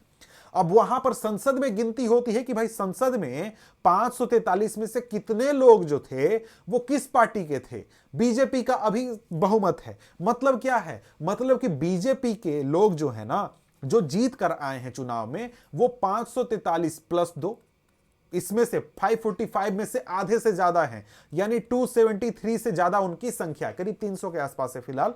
तो क्या हो गया, बीजेपी के पास बहुमत है, मतलब आधे से ज्यादा संख्या में सांसद उसके पास हैं, उसकी पार्टी के जीते हुए हैं। तो सरकार कौन बनाएगा? बीजेपी बनाएगी। बाकी लोग क्या करेंगे? विपक्ष में बैठेंगे। समझ गए? अब यहां पर देखें तो ये सारी चीजें तो हम यहां पर बात कर चुके, जो कि यहां पर आपको समझाया गया है। लोकसभा के लिए आपको 543 कॉन्स्टिट्यूएंसीज हैं, हर एक इलाके का चुनकर आता है, मेंबर ऑफ पार्लियामेंट कहा जाता है, वही सांसद कहा जाता है। ठीक है, एक फीचर जो है वो every vote have equal value. यहां पर यह भी चीज समझिए कि हमारे देश में क्या सिस्टम है कि हर एक वोट का ना बराबर वैल्यू होता है। मतलब क्या? मतलब कि आप जितना, आपके वोट का जितना वैल्यू होगा, एक आदमी एक वोट आपका वैल्यू है। इस चीज को पूरी तरीके से, अच्छी तरीके से इंप्लीमेंट करने के लिए क्या किया जाता है कि हमारे देश में जितने भी कॉन्स्टिट्यूएंसी है सब में लगभग बराबर लोगों को रखा जाता है। लगभग अभी के हिसाब से मेरे ख्याल से आबादी जो है वो करीब 17 से 18 लाख एक सांसद के क्षेत्र में होती है। पहले कम होती थी, अब बढ़ गई है, 17 से 18 लाख होती है। और सभी आप संसदीय क्षेत्रों को देखिएगा, सभी जगहों पर लगभग इतना ही आपको देखने को मिलेगा। अब यहां पर क्या होता है, जो ये तो बात हो गई आपके संसद की, उसी तरीके से क्या होता है हर एक राज्य में होता है। हर एक राज्य में कई सारे असेंबली कॉन्स्टिट्यूएंसीज होती हैं, विधानसभा क्षेत्र होते हैं, जहां से चुनकर एमएलए आता है, विधायक आता है, जैसा कि हमने हरियाणा वाला एग्जांपल देखा। और उसी तरीके से क्या होता है, चुनकर लोग आते हैं और राज्य में मुख्यमंत्री या फिर मंत्री वगैरह बनाते हैं। और ऐसा ही आपको पंचायत में या फिर म्युनिसिपल इलेक्शन में देखने को मिलता है। आपके इलाके में जो मेयर है, मेयर के अलावा क्या चुनाव होता है? वार्ड मेंबर का चुनाव होता है, जो कि इसी तरीके से काम करते हैं जैसा कि सांसद काम करता है या फिर आपका विधायक काम करता है। उसी तरीके से आपके शहर में कौन काम करता है? वार्ड पार्षद, या फिर आपके गांव में वार्ड पार्षद काम करता है। ये लोग आपस में बैठकर डिस्कशन करते हैं, मीटिंग करते हैं कि क्या होना चाहिए, क्या नहीं होना चाहिए। देश के लेवल पर कहां मीटिंग होता है? पार्लियामेंट में। राज्य के लेवल पर क्या होता है? लेजिस्लेटिव असेंबली में, विधानसभा में। और वहीं जो आपका गांव के लेवल पर या फिर शहर के लेवल पर कहां होता है? ये जो मेयर के साथ ये जो वार्ड मेंबर्स मीटिंग करते हैं ना, वो होता है। ठीक है, अब यहां पर आगे बढ़ते हैं। आगे यहां पर जैसे दिखाया गया है कि ये कर्नाटक राज्य है। कर्नाटक राज्य में गुलबर्ग, यहां पर आप देख सकते हैं, ये है गुलबर्ग। अब गुलबर्ग को इतना बड़ा करके दिखाया गया है। गुलबर्ग क्या है? गुलबर्ग यहां पर एक डिस्ट्रिक्ट हो गया, लेकिन गुलबर्ग यहां पर लोकसभा कॉन्स्टिट्यूएंसी है। ये आपको पूरा जो इमेज दिख रहा है ना, पूरा क्या है? लोकसभा कॉन्स्टिट्यूएंसी है गुलबर्ग की। लेकिन क्या ये दोनों सेम है? जी नहीं। गुलबर्ग लोकसभा कॉन्स्टिट्यूएंसी में ना जिला के सेम नहीं होता, ये अलग होता है, अलग इसका स्ट्रक्चर होता है। अब इस लोकसभा के अंदर कई सारे विधानसभा क्षेत्र हैं। ये एक है, ये एक है, ये है, ये है, ये है, ये है, यहां पर ये है, बहुत सारे हैं। समझ गए? मतलब क्या है? मतलब कि देश में कई सारी व्यवस्थाओं को करके देखकर अलग अलग क्षेत्र बनाए जाते हैं। और ये चुनाव वाला जो क्षेत्र है ना, ये जिला वगैरह इस सब से अलग होता है। इसका कोई ऐसे वैल्यू नहीं है। वैल्यू किस चीज में है? सिर्फ चुनाव में, कि भाई चुनाव होगा तो इस इलाके के सभी लोग एक बनकर वोट करेंगे, एक मेंबर के लिए वोट देंगे। ठीक है, इसके आगे चलकर हमारे देश में एक और कंसेप्ट है। किस चीज का कंसेप्ट है भैया? रिजर्व कॉन्स्टिट्यूएंसी का। यानी कि हमारे देश में जो कॉन्स्टिट्यूशन है, कॉन्स्टिट्यूशन एक तरीके से क्या करता है? सभी लोगों को बराबर वैल्यू देता है कि आप क्या करें, आपका जो वैल्यू है वोट का वो तो बराबर ही है। साथ में आपको यह भी अधिकार है कि आप रिप्रेजेंटेटिव बनकर क्या कर सकते हैं? जनता के सामने खड़े होकर रिप्रेजेंटेटिव बन सकते हैं, चुनाव लड़ सकते हैं और जाकर जनता के लिए काम कर सकते हैं। लेकिन जो कॉन्स्टिट्यूशन बनाने वाले थे, उन्होंने इस बात पर ध्यान दिया कि देखिए, अगर हमारे देश में ओपन इलेक्टोरल कंपटीशन होगा तो हमारे देश में कई समाज ऐसे हैं जिनकी स्थिति बहुत खराब है, चाहे वो इकोनॉमिक हो, सोशल हो, पॉलिटिकल हो, किसी भी तरीके से उनकी स्थिति बहुत खराब है। तो अगर हम ओपन इलेक्टोरल कंपटीशन करते हैं जहां पर कोई भी किसी से कंपीट कर सकता है, तो हमारे देश में इन समाज के इन हिस्सों को कभी कोई रिप्रेजेंटेशन नहीं मिलेगा और ये कभी भी ताकतवर नहीं बनने पाएंगे। हमेशा इनकी स्थिति क्या रहेगी? खराब रहेगी। अब यहां पर क्या होगा? बहुत सारे वीकर सेक्शन कभी भी चुनाव जीत ही नहीं पाएंगे और जो पहले से ताकतवर लोग हैं वही क्या होंगे? ताकतवर रहेंगे। तो इस चीज को ध्यान में रखते हुए क्या किया गया कि देखिए, हमारे देश में क्या करते हैं, सभी लोगों को पार्लियामेंट में या फिर आपका विधानसभा में, लेजिस्लेटिव असेंबली में पहुंचाने के लिए हम लोग को क्या करना होगा? एक ऐसा सिस्टम बनाना होगा जहां पर जो वीक सेक्शन के लोग हैं वो चुनकर आ सकें, जीत कर आ सकें और वहां पर संसद में या फिर विधानसभा में बैठें और अपनी बात को सामने रखें। इन समाज के इन हिस्सों को क्या मिले, पॉलिटिकल पावर मिले।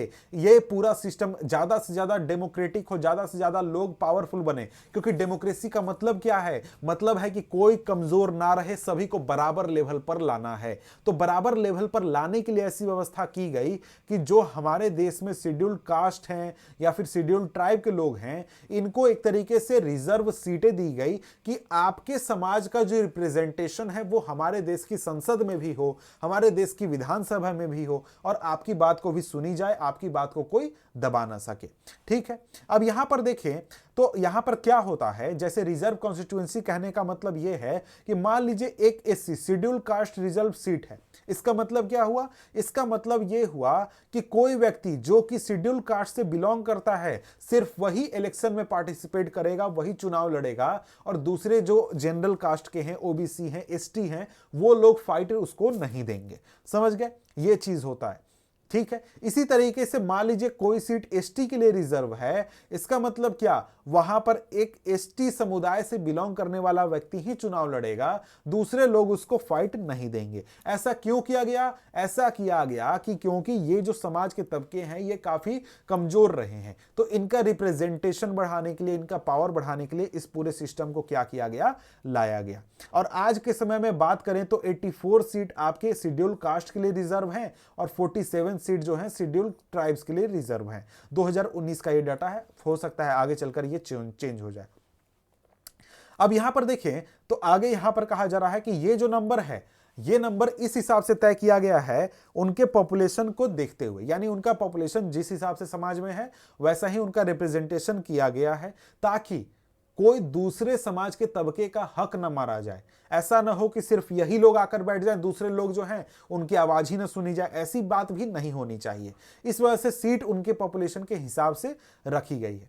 अब यहां पर देखिए तो आगे चलकर ये जो सिस्टम था, इसको आगे चलकर जो दूसरे वीकर सेक्शन थे और जैसे कि आपके डिस्ट्रिक्ट और लोकल लेवल पर जो चुनाव होते हैं वहां पर भी लागू किया गया।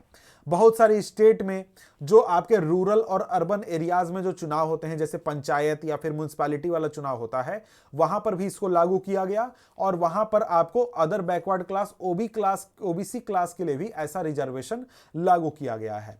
लेकिन यहां पर ये जो सीट का रेशियो है वो हर एक राज्य में अलग अलग, कहीं पर ज्यादा है कहीं कम है, इस तरीके से। और यहां पर और भी रिप्रेजेंटेशन, वीकर सेक्शन एक क्या है, लेडीज, महिलाओं का भी वीकर सेक्शन है, तो उसको भी रिप्रेजेंटेशन, उनको भी आगे बढ़ाने के लिए क्या किया गया है, लोकल बॉडीज में वुमेन कैंडिडेट्स के लिए भी सीटें रिजर्व कर दी गई हैं। ठीक है, रिजर्व कर दी गई हैं। ठीक है, अब आगे क्या है? आगे हमारे देश में क्या होता है, एक कंसेप्ट फॉलो किया जाता है, यह है वोटर्स लिस्ट का। यानी जो वोटर्स होते हैं जिनको कि चुनाव में पार्टिसिपेट करना है, जिनको वोट डालना है, उनके लिए क्या किया गया है, एक लिस्ट तैयार किया जाता है कि आखिर हमारे देश में वोट देगा कौन, हमारे देश में कौन पार्टिसिपेट करेगा चुनाव में। इसके अलावा हमारे देश में जब भी चुनाव होने वाले होते हैं तो हर एक इलाके के लिए, हर एक बूथ के लिए, हर एक क्षेत्र के लिए एक लिस्ट तैयार किया जाता है कि इस खास इलाके में कौन व्यक्ति है जो कि वोट डालेगा। ठीक है, अब यहां पर ये जो काम है ये ऐसा नहीं होता कि इलेक्शन जब आता है उसके 10 दिन पहले किया जाता है, जी नहीं। जो ये वोटर लिस्ट बनाने का काम है ये रेगुलर चलते रहता है, क्योंकि देखिए चुनाव कभी भी हो सकते हैं, कभी भी चुनाव होगा तो वहां पर वोटिंग डलवाना होगा। अगर वोटर लिस्ट ही तैयार नहीं होगा तो वोट कैसे डलाएगा, कौन वोट देगा यही जब पता नहीं है तो हम चुनाव किससे करवाएंगे। इसलिए ये जो काम है ये हमेशा होते रहता है, हमेशा चलते रहता है। और हमेशा ये जो चीज है इलेक्टोरल रोल बनाने का, मतलब कि जो वोटर्स लिस्ट है उसको क्या कहा जाता है, इलेक्टोरल रोल बनाया जाता है, इसको बनाने का काम हमेशा चलते रहता है। अब ये जो काम है ये चीज आपका डेमोक्रेटिक इलेक्शन से सबसे इंपॉर्टेंट एक तरीके से जुड़ा हुआ हम चीज कह सकते हैं, जहां पर सभी लोगों को क्या मिलता है, इक्वल अपॉर्चुनिटी मिलता है रिप्रेजेंटेटिव चुनने के लिए। अब हमारे देश में एक सिस्टम लागू की गई है जिसको कि हम क्या कहते हैं, यूनिवर्सल एडल्ट फ्रेंचाइज कहते हैं। मतलब कि एक निश्चित एज के बाद जितने भी लोग हैं वो वोट डालने के अधिकार उनको मिल जाएंगे। तो हमारे देश में भी ये है। तो हमारे देश में क्या होता है कि 18 साल से ऊपर जितने भी लोग हैं वो सभी क्या कर सकते हैं, वोट डाल सकते हैं। अब 18 साल से ऊपर सभी लोग वोट डाल सकते हैं, तो ये लोग जो हैं इनका नाम भी तो लिस्ट में ऐड करना होगा। और यहां पर क्या होता है, यहां पर हमारे देश में सिस्टम क्या होता है, वन वोट वन वैल्यू, यानी वन वोट इक्वल वैल्यू का सिस्टम फॉलो किया जाता है। चाहे आपकी उम्र 18 साल हो, चाहे आपकी उम्र 60 साल हो, चाहे आप नौकरी करते हो नहीं करते हो, पढ़े लिखे हो नहीं हो, अमीर हो गरीब हो, कुछ भी हो, आपके वोट का वैल्यू बराबर है। सभी लोगों के वोट का वैल्यू बराबर है। अब यहां पर एक और चीज है कि यह सिस्टम लागू क्यों किया गया। यह सिस्टम लागू इसलिए किया गया क्योंकि जब हम यूनिवर्सल एडल्ट फ्रेंचाइज कहते हैं तो इसका मतलब क्या है, इसका मतलब है कि भाई हमारे देश का कोई भी सिटीजन है, वो सिटीजन जो है ना, उसको किसी भी तरीके से बिना कोई खास कारण से वोट देने से वंचित नहीं किया जा सकता है। ठीक है, अब यहां पर आगे कहा जा रहा है different citizens differ from one another in many ways, some are rich, some are poor, some are highly educated, some are not so educated at all, some are kind, some are not so kind. मतलब क्या है, मतलब कि भैया देखो तरीके के लोग हमारे देश में रहते हैं। अब तरीके के रहते हैं तो यहां पर क्या हो गया, इसका मतलब ये नहीं है कि भाई कोई अमीर है गरीब है तो उसको गरीब को वोट देने का अधिकार मत दो, गरीब को जीने का अधिकार नहीं, ऐसी बात नहीं है। हम सभी क्या हैं, हम सभी ह्यूमन बीइंग्स हैं। अब हम सभी ह्यूमन बीइंग्स हैं, इंसान हैं हम सभी, तो हम सभी की जरूरतें हैं और हम सभी के पॉइंट ऑफ व्यू हैं। तो इसलिए हम सभी को यह अधिकार है, बराबर का अधिकार है कि हम ऐसे डिसीजन में पार्टिसिपेट करें जो कि हमको प्रभावित करती है। मतलब कि क्या है, मतलब है कि कोई अगर गरीब आदमी है तो कोई गरीब आदमी है तो वो भले ही समाज में वो पावरफुल नहीं है, लेकिन उसकी कुछ चिंताएं हैं, उसके कुछ सोच हैं, वो कुछ चाहता है, तो उसको ये अधिकार मिले कि जब उसके लाइफ का डिसीजन सरकार ले रही है तो उसको छूट मिले कि वो अपने डिसीजन लेने वाले को चुन सके। यहां पर यही कहा गया, यूनिवर्सल एडल्ट फ्रेंचाइज की आगे बात की गई है कि हमारे देश में 18 साल उससे ऊपर के जितने भी लोग हैं वो वोट दे सकते हैं।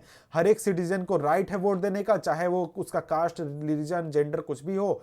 कुछ क्रिमिनल्स ऐसे हैं और कुछ मेंटल लोग ऐसे होते हैं जिनको कि कुछ खास कंडीशन के आधार पर क्या किया जाता है, वोट देने का अधिकार खत्म कर दिया जाता है। लेकिन ये रेयरली होता है। मतलब आज हमारे देश में 140 करोड़ की आबादी है ना, तो 140 करोड़ में से मुझे 10, 20, 50, 100, 1000 लोग होंगे जिनको कि अलग किया होगा, वोट देने का अधिकार नहीं दिया गया होगा। ठीक है, अब यहां पर ये जो काम होता है, ये पूरा आपका करने का, वोटर लिस्ट वगैरह तैयार करने का काम, ये काम होता है सरकार का। अब सरकार ये जो काम है ये लगातार करते रहती है। जैसे जैसे लोगों का एज 18 साल होते जाता है उनको वोटर लिस्ट में शामिल कर दिया जाता है। जो लोग कहीं दूसरे जगह चले गए या फिर जिनकी मृत्यु हो गई है उनको हटा दिया जाता है। और इस तरीके से रिवीजन हमेशा होते रहता है। और ये रिवीजन आपको हर चुनाव से पहले, जनरली हर चुनाव से पहले अच्छी तरीके से किया जाता है कि भाई कहीं कोई प्रॉब्लम तो नहीं है, सब चीज। लेकिन अगर आप चाहें तो रेगुलरली भी ये एडिशन वगैरह होते रहता है। और ये चीज किया क्यों जाता है, ये चीज किया जाता है ताकि अप टू डेट रहे, करंट में जो लोग वोट देने वाले हैं उनका नाम ही रहे। अब आज के समय में कुछ साल पहले से क्या क्या कर दिया गया है, इलेक्शन फोटो आइडेंटिटी कार्ड, यानी कि आपको एक पहचान पत्र मिलता है वोट डालने के लिए, जो कि आपका वोटिंग कार्ड हम कह सकते हैं, वो होता है। और सरकार इस तरीके से करती है ताकि कोई फर्जीवाड़ा ना हो, कोई गड़बड़ ना हो, सभी चीजें सही तरीके से चले। लेकिन यहां पर सरकार ने यह व्यवस्था रखा है कि मान लीजिए आपके पास वोटिंग के लिए वो कार्ड अवेलेबल नहीं है, फिर भी आपको वोट देने से रोका नहीं जाएगा। आप उसके जगह पर दूसरे प्रूफ ऑफ आइडेंटिटी ले जा सकते हैं, जैसे आधार कार्ड हो गया, ड्राइविंग लाइसेंस हो गया, राशन कार्ड हो गया, इस तरीके से। अब फिलहाल के समय में कुछ साल पहले एक नया सिस्टम लाया गया है सुप्रीम कोर्ट के द्वारा, और वो ये है कि जितने भी कैंडिडेट चुनाव में उठेंगे वो क्या करेंगे, अपना लीगल डिक्लेरेशन करेंगे। मतलब उनके पास पैसा कितना है, उनके खिलाफ कितने क्रिमिनल केसेस हैं, उनके पास पैसा कितना है, कर्ज उनके ऊपर कितने हैं, उनके फैमिली के ऊपर कर्ज वगैरह कितने, सभी चीजें, उनके एजुकेशनल क्वालिफिकेशन कितनी है। और इसके अलावा उनको ये इंफॉर्मेशन पब्लिक को प्रोवाइड करना होगा, जिससे पब्लिक ये अंदाजा लगा सके कि कौन आदमी क्रिमिनल है, कौन आदमी अच्छा है, कौन आदमी खराब है। सभी चीजें वो प्रोवाइड करते हैं। ठीक है, अब यहां पर देखिए ये एक प्रकार का इलेक्टोरल रोल है। इलेक्टोरल रोल कहने का मतलब कि जब आपको वोट देने होता है तो वोट देने के लिए आपको क्या किया जाता है, ये प्रोवाइड किया जाता है कि कहां आपको वोट देना है, आपका नाम क्या है, आप कहां वोट देंगे, बूथ नंबर वगैरह सब चीज इसमें लिखा हुआ होता है, सभी डिटेल होते हैं। अब इसके बाद आ जाता है क्या, इसके बाद आ जाता है इलेक्शन कैंपेन, मतलब कि चुनाव। जो चुनाव होता है उसमें चुनाव प्रचार की बात यहां पर की जा रही है कि चुनाव प्रचार कैसे होता है। ठीक है, चुनाव प्रचार को समझने से पहले हमें एक तरीके से समझना होगा कि भैया ये इलेक्शन क्यों हो रहा है, यानी जो इलेक्शन हो रहा है, चुनाव हो रहा है, ये हो क्यों रहा है। ये चुनाव हो रहा है ताकि देश की जो जनता है वो अपनी जरूरतों को पूरा करने के लिए अपने लिए रिप्रेजेंटेटिव ढूंढ सके, जो कि जाकर कोई पद पर बैठे मंत्री या फिर विधायक या फिर सांसद के पद पर बैठे और जनता का काम कर दे। ठीक है, अब यहां पर जनता का काम करने की बात है तो यहां पर क्या होगा, यहां पर लोग आएंगे जो कि क्या करेंगे, जनता को बताएंगे कि मैं जो हूं, मैं अगर चुनाव जीतता हूं तो ये कर दूंगा। मतलब क्या है, मतलब एक तरीके से लोग अगर एप्लीकेशन दे रहे हैं जनता के सामने कि भैया हमको इस नौकरी के लिए दे दो, 5 साल की टेम्पररी नौकरी है, हमको दे दो, हम तुम्हारा काम करेंगे। ठीक है, अब यहां पर ये जो चुनाव प्रचार है उसको हम इस तरीके से समझ सकते हैं कि जो लोग हैं जो कि उस पदों पर बैठना चाहते हैं, विधायक या फिर मंत्री या फिर प्रधानमंत्री बनना चाहते हैं, वो जनता के सामने क्या कर रहे हैं, अपना आवेदन दे रहे हैं कि भैया हमको इस नौकरी के लिए चुन लो, हम तुम्हारा सारा काम कर देंगे। अब यहां पर देखिए, यहां पर सबसे बड़ी बात यह है ना कि आपको यानी कि जो जनता है उसको चुनना है, सभी लोगों में से जो भी नेता बनना चाहते हैं, विधायक बनना चाहते हैं, उसमें से सबसे अच्छा कैंडिडेट चुनना है जो कि जनता का काम करे। अब अच्छा कैंडिडेट चुनने के लिए सबसे अच्छी बात यह है, सबसे अच्छा तरीका यह है कि भैया सबसे फ्री और सबसे ओपन डिस्कशन हो, कि भाई फ्री और ओपन डिस्कशन हो, जहां पर लोग अपनी बात खुलकर कह सकें और जो वोट देने वाले लोग हैं वो आसानी से सुन सके और डिसाइड कर सके। यही बात है। अब यहां पर बात यह है कि तो क्या होगा, यहां पर यह होगा कि सभी पार्टियां आएंगी, सभी कैंडिडेट आएंगे, चाहे वो विधायक बन रहे हो, सांसद बन रहे हो, मेयर बन रहे हो, वार्ड पार्षद बन रहे हो, वो जनता को अपनी बात बताएंगे, अपने डिमांड सामने अपने बातें सामने रखेंगे कि मैं क्या करूंगा, और जनता फिर डिसाइड करेगी भैया सबसे बढ़िया कौन है, इसको चुन लो, इसको नौकरी दे दो। ठीक है, अब यहां पर ये जो काम होता है ना चुनाव प्रचार का, वैसे ये तो हमेशा चलते रहता है, पॉलिटिकल पार्टीज, नेता लोग हमेशा घूमते रहते हैं, लेकिन जो ऑफिशियल तरीका है उसमें क्या होता है कि सभी पार्टियों को लगभग 2 हफ्ते का समय दिया जाता है। जब चुनाव ऐलान होता है और जब चुनाव होता है उसके बीच में 2 हफ्ते का समय दिया जाता है कि आप क्या कीजिए, आप पर्चा भर दीजिए, अप्लाई कर दीजिए, एप्लीकेशन दे दीजिए, उसके बाद जाकर इलाके में घूमकर क्या कीजिए, अपना प्रचार कीजिए कि भाई हमको वोट दो, हमको वोट दो। ठीक है, ये एक सिस्टम फॉलो किया जाता है। ठीक है, अब यहां पर इस पीरियड के दौरान जो कैंडिडेट है वो जाकर वोटर से मिल सकते हैं, इलेक्शन मीटिंग या फिर इलेक्शन रैली अटेंड कर सकते हैं, अपने सपोर्टर्स को कह सकते हैं कि जाओ भाई इलाके में घूम घूम कर प्रचार करो। और ये एक तरीके से ऐसा समय होता है चुनाव के दौरान जब आपको न्यूज़पेपर में, टेलीविजन में इलेक्शन से जुड़े हुए बहुत सारी चीजें देखने को मिलती है। मतलब अभी भी इलेक्शन चल रहा है, अभी भी आप अगर टीवी खोलकर देखिएगा तो आपको इलेक्शन से जुड़े हुए बहुत सारे डिबेट्स मिलेंगे कि इस नेता ने ऐसा कह दिया, उस नेता ने वैसा कह दिया, हमारी पार्टी जीत रही है, उसकी हार रही है, हम अच्छा काम करेंगे, वो खराब है, वो चोर है, हम महान है। ये सारी बातें आपको न्यूज में देख सुनने को मिल जाती हैं। अब लेकिन यहां पर वही बात कही जा रही है जो मैंने अभी कहा कि भाई but the election campaign is not limited to these 2 weeks only, यानी ऐसा नहीं है कि इलेक्शन सिर्फ यही 2 वीक में होता है। पॉलिटिकल पार्टीज जो हैं वो इलेक्शन से काफी महीनों पहले ही इसकी तैयारी शुरू कर देते हैं और इसके ऊपर काम करने लगते हैं और क्या करते हैं, अपने प्रचार करने की कोशिश करते हैं। और इलेक्शन कैंपेन में पॉलिटिकल पार्टी क्या करती हैं, बहुत सारे एक तरीके से बड़े बड़े इश्यूज उठाएंगी जिनके तरफ जनता का ध्यान आकर्षित करेगी कि भैया देखो हम जो है ना, जैसे हमने ऊपर देवीलाल जी का एग्जाम्पल देखा था कि हम चुनाव जीत गए तो क्या करेंगे, लोन माफ कर देंगे, सभी गरीब किसानों का कर देंगे, व्यापारियों का कर देंगे लोन माफ, और इसीलिए तुम हमको वोट दे दो, वोट दे दो। इसी तरीके से जितनी भी पार्टियां होती हैं जब भी वो चुनाव लड़ने जाती हैं वो बड़े बड़े मुद्दे उठाती हैं जिनके ऊपर वोट मांगती हैं, और उससे क्या होता है, उससे जनता यह तय कर पाती है कि मुझे क्या चाहिए। जो कैंडिडेट का भी बात जनता को अच्छा लगेगा, जनता उसको जाकर वोट दे देगी। ठीक है, अब यहां पर कुछ स्लोगन्स के एग्जाम्पल दिए गए हैं जो कि काफी पॉपुलर हुए थे और काफी मतलब इंपैक्ट उन्होंने डाला था चुनाव में। जैसे कांग्रेस पार्टी जो थी, जब इंदिरा गांधी द्वारा लीड किया जा रहा था 1971 में, तो उन्होंने किया था कैंपेन और कहा था गरीबी हटाओ, रिमूव पॉवर्टी, यानी कि जो गरीब हैं, गरीब की स्थिति खत्म है, वो स्थिति खत्म या फिर हटाने की बात वो कर रही थी, सभी लोगों की स्थिति सुधारने की बात कर रही थी। यही उन्होंने वादा किया था चुनाव में। इसके बाद जनता पार्टी जब 1977 में चुनाव लड़ रही थी, तब इसने क्या कहा था, सेव डेमोक्रेसी, इंदिरा हटाओ देश बचाओ, इस तरीके के नारे चल रहे थे, डेमोक्रेसी बचाओ, क्योंकि आपको पता होगा कि 1975 में देश में आपातकाल लगा दिया गया था।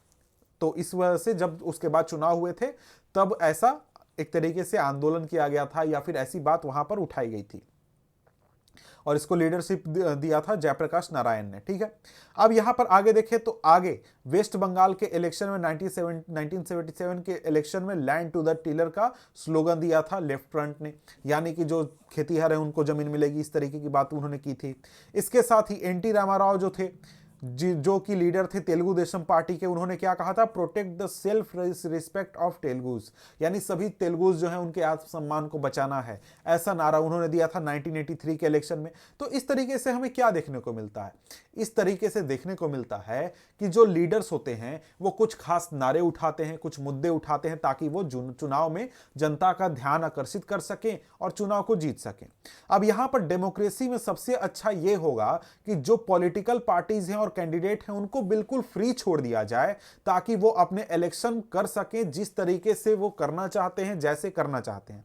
लेकिन कई बार ये जरूरी हो जाता है कि हम उन पर नजर रखें, उन पर कंट्रोल रखें, ताकि ये इंश्योर हो कि कोई भी पॉलिटिकल पार्टी है या फिर कोई भी कैंडिडेट है वो कुछ गलत काम ना करे और पूरा इलेक्शन क्या रहे, फेयर और इक्वल रहे, यानी कि सभी लोगों को बराबरी का चांस मिले। अब यहां पर इलेक्शन में कुछ कानून बनाकर रखे गए हैं इलेक्शन कमीशन के द्वारा, जो कि एक तरीके से रोकते हैं गलत काम को होने से। अब यहां पर खास बातें क्या है कि आप जनता को ब्राइब नहीं कर सकते, धमका नहीं सकते हैं वोटर्स को। इसके अलावा कास्ट और रिलीजन के नाम पर आप जनता से वोट नहीं मांग सकते हैं। गवर्नमेंट के पैसे को आप यूज नहीं कर सकते हैं इलेक्शन कैंपेन के लिए। आप चुनाव के दौरान 25 लाख रुपए से ज्यादा का खर्चा नहीं कर सकते हैं लोकसभा इलेक्शन में, और असेंबली इलेक्शन में 10 लाख से ज्यादा का नहीं कर सकते हैं। ये लिमिट शायद बढ़ गया, इसको जरा सा चेक कर लीजिएगा। ठीक है, मेरे ख्याल से ये थोड़ा बढ़ा दिया गया है। अब यहां पर यह बात है कि आप अगर इन सभी कंडीशंस में से कोई भी चीज में गलत पाते हैं, मान लीजिए आपने कहीं पर जाकर धर्म के नाम पर वोट मांगा, आपका कंप्लेन कर दिया गया इलेक्शन कमीशन के पास, और इलेक्शन कमीशन ने जांच किया और पाया कि हाँ जी आपने बिल्कुल सही ये काम किया है, तो आपका इलेक्शन खत्म हो जाएगा। आप जीत भी जाइएगा तो आपको सीट से हटा दिया जाएगा।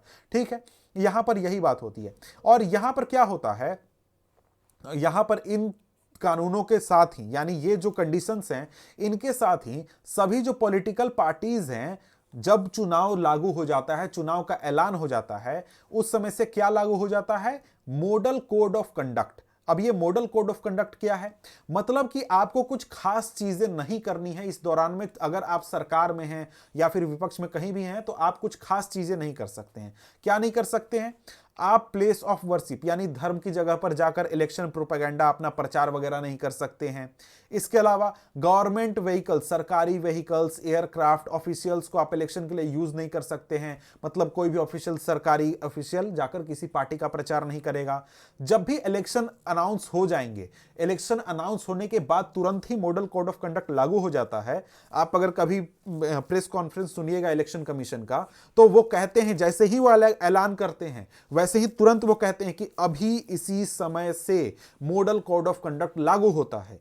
मतलब क्या है, मतलब ये सारी चीजें आप वहां पर नहीं कर सकते हैं। और यहां पर जब भी मॉडल कोड ऑफ कंडक्ट लागू हो जाता है, तो कोई भी मिनिस्टर है जो कि सरकार में बैठा हुआ है, कोई भी बड़े प्रोजेक्ट को एक तरीके से उसका ऐलान नहीं कर सकता है, शिलान्यास, उद्घाटन कुछ भी नहीं कर सकता है, कोई भी बड़ा पॉलिसी डिसीजन नहीं ले सकता है। मतलब ऐसा नहीं कि अभी चुनाव ऐलान हुआ और तुरंत जाकर जो सरकार है उसने कहा कि सभी किसानों के कर्जे माफ, ऐसा नहीं कर सकती है। कोई भी पार्टी नहीं कर सकती है, कोई भी सरकार नहीं कर सकती है। समझ गए। और कोई भी प्रॉमिस, बड़ा प्रॉमिस सरकार नहीं कर सकती। मतलब कोई पार्टी चुनाव में है तो वो चुनाव के रूप में करेगी कि हाँ हम लोग जीतेंगे तो ऐसा करेंगे, लेकिन सरकार में कोई बैठा हुआ है तो वो पब्लिक फैसिलिटीज वगैरह की बातें उतनी ज्यादा नहीं कर सकती। मतलब सरकारी काम जो है ना, वो इलेक्शन को प्रभावित करने से रोक दिया गया है। ठीक है, ये समझ गए। अब यहां पर अगला टॉपिक क्या है, polling and counting of votes. ये तो काफी सिंपल है, इसमें ज्यादा कुछ बात करने वाली है नहीं, लेकिन फिर भी मैं देख लेता हूं क्या है। अब यहां पर कहा जा रहा है कि जो इलेक्शन का फाइनल स्टेज होता है वो क्या होता है, जिस दिन वोटर्स जाकर वोट डालते हैं और अपना वोट एक तरीके से दे देते हैं अपने पसंदीदा कैंडिडेट को। और इस दिन को क्या कहा जाता है, इलेक्शन डे। ये तो भाई सिंपल सी बात है, इलेक्शन डे कहा जाता है। तो जो भी पर्सन, जिस व्यक्ति का नाम है वोटर्स लिस्ट में, वो अपने आसपास के पोलिंग बूथ पर जा सकता है, वोट दे सकता है। और ये पोलिंग बूथ जनरली आपके नजदीकी सरकारी स्कूल के पास होता है या फिर सरकारी ऑफिस में होता है। और जैसे ही कोई भी व्यक्ति बूथ के अंदर जाता है, जो इलेक्शन ऑफिशियल्स होते हैं वो उसका आइडेंटिटी चेक करते हैं, उसके अंगूठे पर एक निशान लगाते हैं और उसको वोट देने का परमिशन देते हैं। और यहां पर जहां पर भी वोट दिया जाता है वहां पर हर एक पार्टी का एक एजेंट होता है। एजेंट कहने का मतलब यह है कि हर एक पार्टी अपने एक व्यक्ति को उस बूथ पर बैठा देगी ताकि कोई दूसरी पार्टी वाला गलत ना कर सके। मतलब कि मान लीजिए कहीं पर इलेक्शन हो रहा है, यह इलेक्शन बूथ है, बूथ के बाहर जहां पे ऑफिशियल्स बैठेंगे वहीं पे टेबल लगाकर 4 पार्टी हैं तो चारों पार्टी के लोग बैठ जाएंगे और ये चेक करेंगे कि कोई आदमी आया, उस आदमी का नाम है या फिर नहीं है, जिन्युइन वो पर्सन है या नहीं है, वहां पर वो वोट डालने के लायक है या नहीं है, कहीं ये नकली तो नहीं है, कहीं ये फेक दूसरा आदमी दूसरे आदमी का नाम लेकर तो वोट डालने नहीं आ गया। इस तरीके की चीजों चेक करती है। ऑफिशियल तो चेक करते ही हैं, साथ में सभी पार्टी के एजेंट भी चेक करते हैं ताकि दूसरी पार्टी वाला कोई बदमाशी ना कर सके। ठीक है, इस तरीके से क्या होता है, इस तरीके से यह इंश्योर किया जाता है कि पूरा इलेक्शन जो है ना वो फ्री एंड फेयर रहे, कोई भी गलत धांधली ना कर सके। ठीक है, यहां पर एक बात कही गई है, are the elections too expensive for our country. क्या इलेक्शन हमारे देश में जो होते हैं वो बहुत ही महंगे हैं देश के लिए? तो रियलिटी है नो। अगर आप डिटेल में पढ़ना चाहते हैं तो इसको पढ़ सकते हैं, वैसे अगर ज्यादा उतना कोई खास चीज नहीं है। अब यहां पर इलेक्शन रिजल्ट गुलबर्ग की बात की गई है, जहां का मैप आपने ऊपर देखा था, गुलबर्ग का मैप ऊपर आपने देखा था, वहां पर आप चाहें तो इसको देख सकते हैं। इसके बाद आगे बढ़ते हैं। आगे यहां पर कहा जा रहा है कि पहले जो इलेक्शन होते थे वहां पर वोटर्स जो होते थे वो जाकर बैलेट पेपर पर वोट डालते थे। बैलेट पेपर क्या होता था, एक पेपर होता था बड़ा सा, उस पेपर पर सभी कैंडिडेट के इस तरीके से लिस्ट बनाए हुए होते थे और जिसको भी वोट देना होता था उस कैंडिडेट का जो ये लिस्ट है उसमें ऐसे ठप्पा लगा दिया जाता था कि हां हम इसको वोट दे रहे हैं, इस तरीके से। अब ठप्पा का मैं फोटो यहां पर दिखा दूंगा, आप यहां पर देख सकते हैं। ठीक है, तो यहां पर ठप्पा लगा दिया जाता था और ऐसे वोटिंग होता था। ठीक है, कब? जब ईवीएम का यूज नहीं होता था, इलेक्ट्रॉनिक वोटिंग मशीन का यूज नहीं होता था। तो इलेक्ट्रॉनिक वोटिंग मशीन क्या है, एक प्रकार की मशीन है जिस पर क्या होता है, लोग अंगूठा लगाकर अपना वोट डालते हैं। ये मशीन एक तरीके से होता है। अब बोलेगा सर मशीन काहे लाया गया, मशीन का काहे यूज किया जाता है? तो भैया देखो, हम लोग के देश में जो आबादी है वो बहुत बड़ी है। अब आबादी बड़ी है तो एक तरीके से वोट डालने में भी दिक्कत है, गिनती में भी बहुत दिक्कत है। साथ में ये जो बैलेट पेपर होता था, ये बैलेट पेपर पे मोहर मारना होता था इस तरीके से।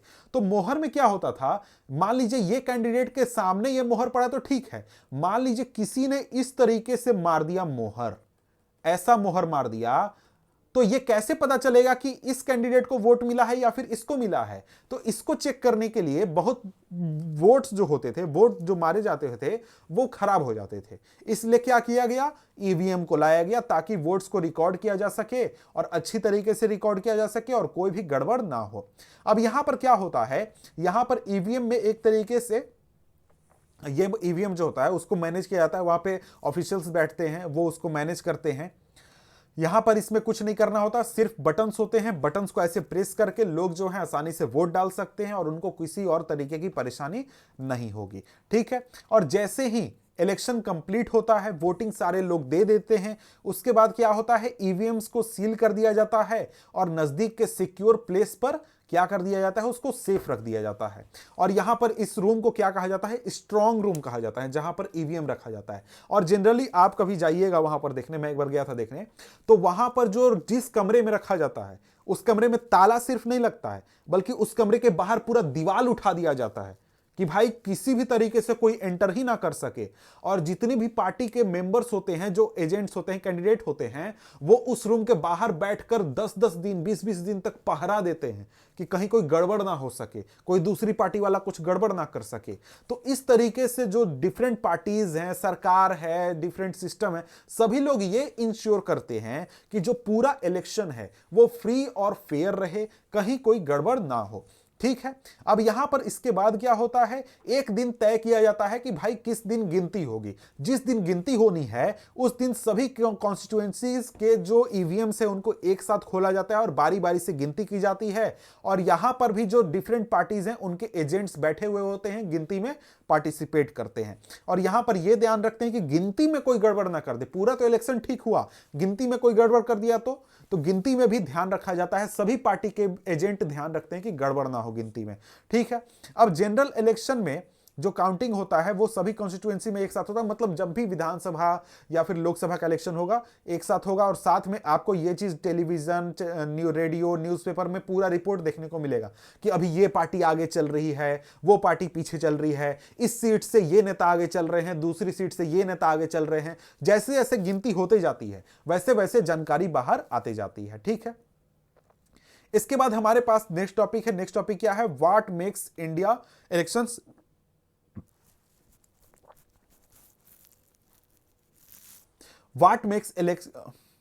What makes elections in India democratic?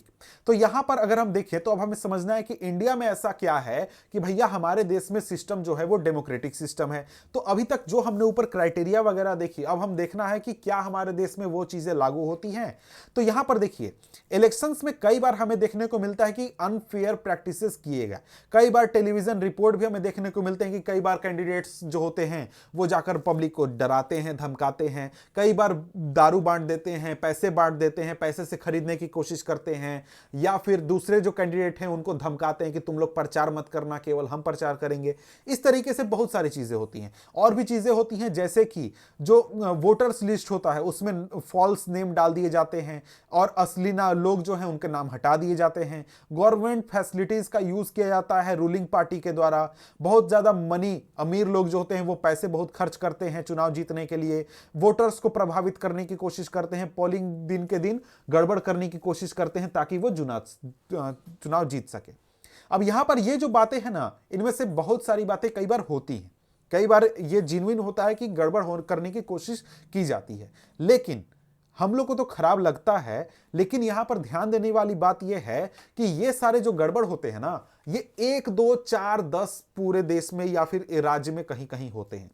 मतलब कि ये गड़बड़ इतने बड़े गड़बड़ नहीं है कि आप कह देखें कि पूरा इलेक्शन ही खराब है, ऐसी बात नहीं होती है। पूरे इलेक्शन में जहां पर पूरे देश में मान लीजिए 10,000 सेंटर्स पर वोट डाला गया, तो उसमें से 1 या फिर 2 या फिर 4 जगहों पर ऐसा होगा जहां पर कोई ना कोई किसी तरीके की छोटी मोटी गड़बड़ करने की कोशिश करेगा। तो आप क्या कह सकते हैं कि यह पूरा इलेक्शन खराब था क्या? नहीं, कहीं जहां पर गड़बड़ होता है वहां पर डिफरेंट तरीके से मैनेज किया जाता है।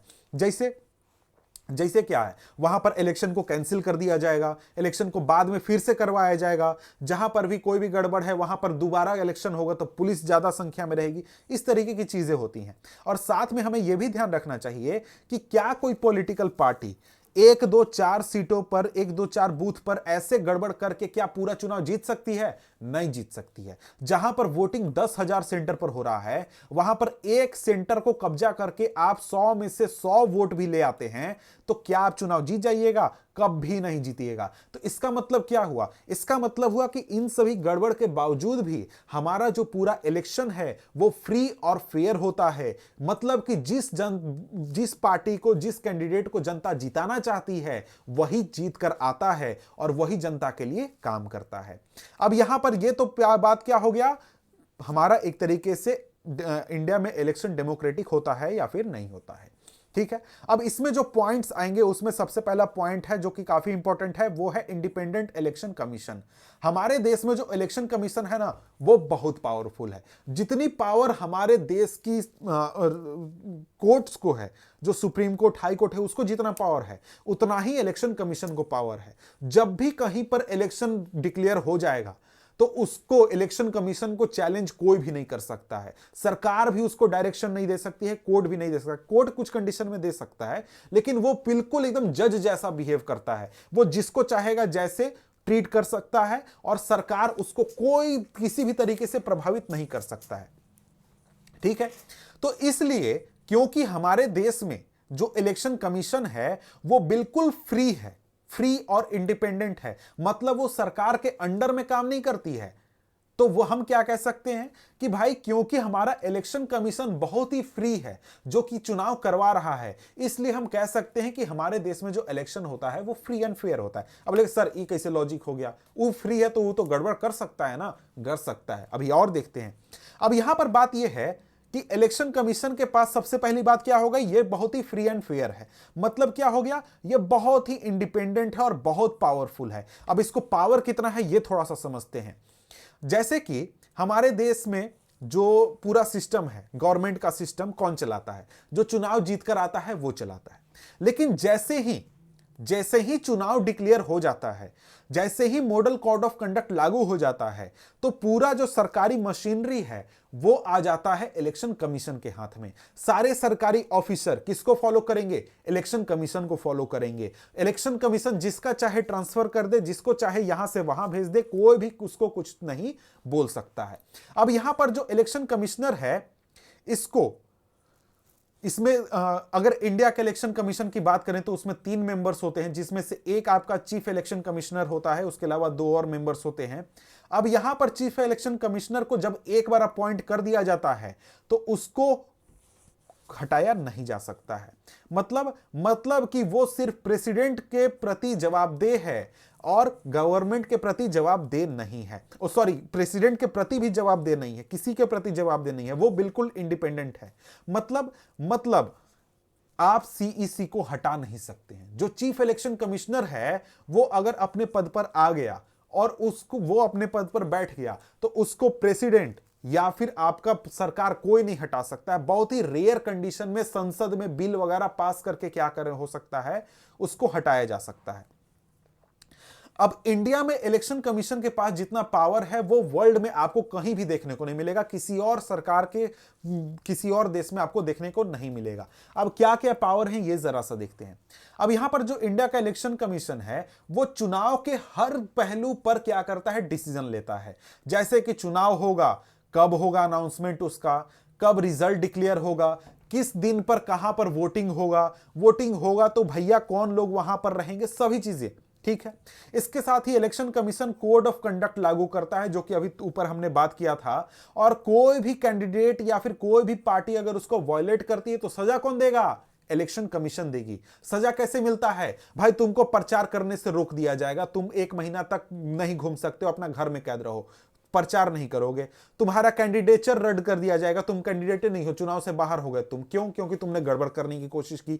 और भी तरीके से जो इलेक्शन कमीशन है वो सजा देता है। ठीक है, यहां पर इलेक्शन कमीशन यह भी इंश्योर करता है कि गवर्नमेंट पावर का मिसयूज ना हो इलेक्शन में, और सरकार में जो बैठी हुई पार्टी है वो गवर्नमेंट सिस्टम का गलत इस्तेमाल ना करे। कैसे?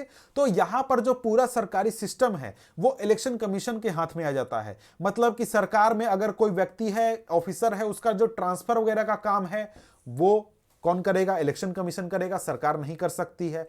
इलेक्शन कमीशन के हाथ में पूरा सिस्टम आ जाता है।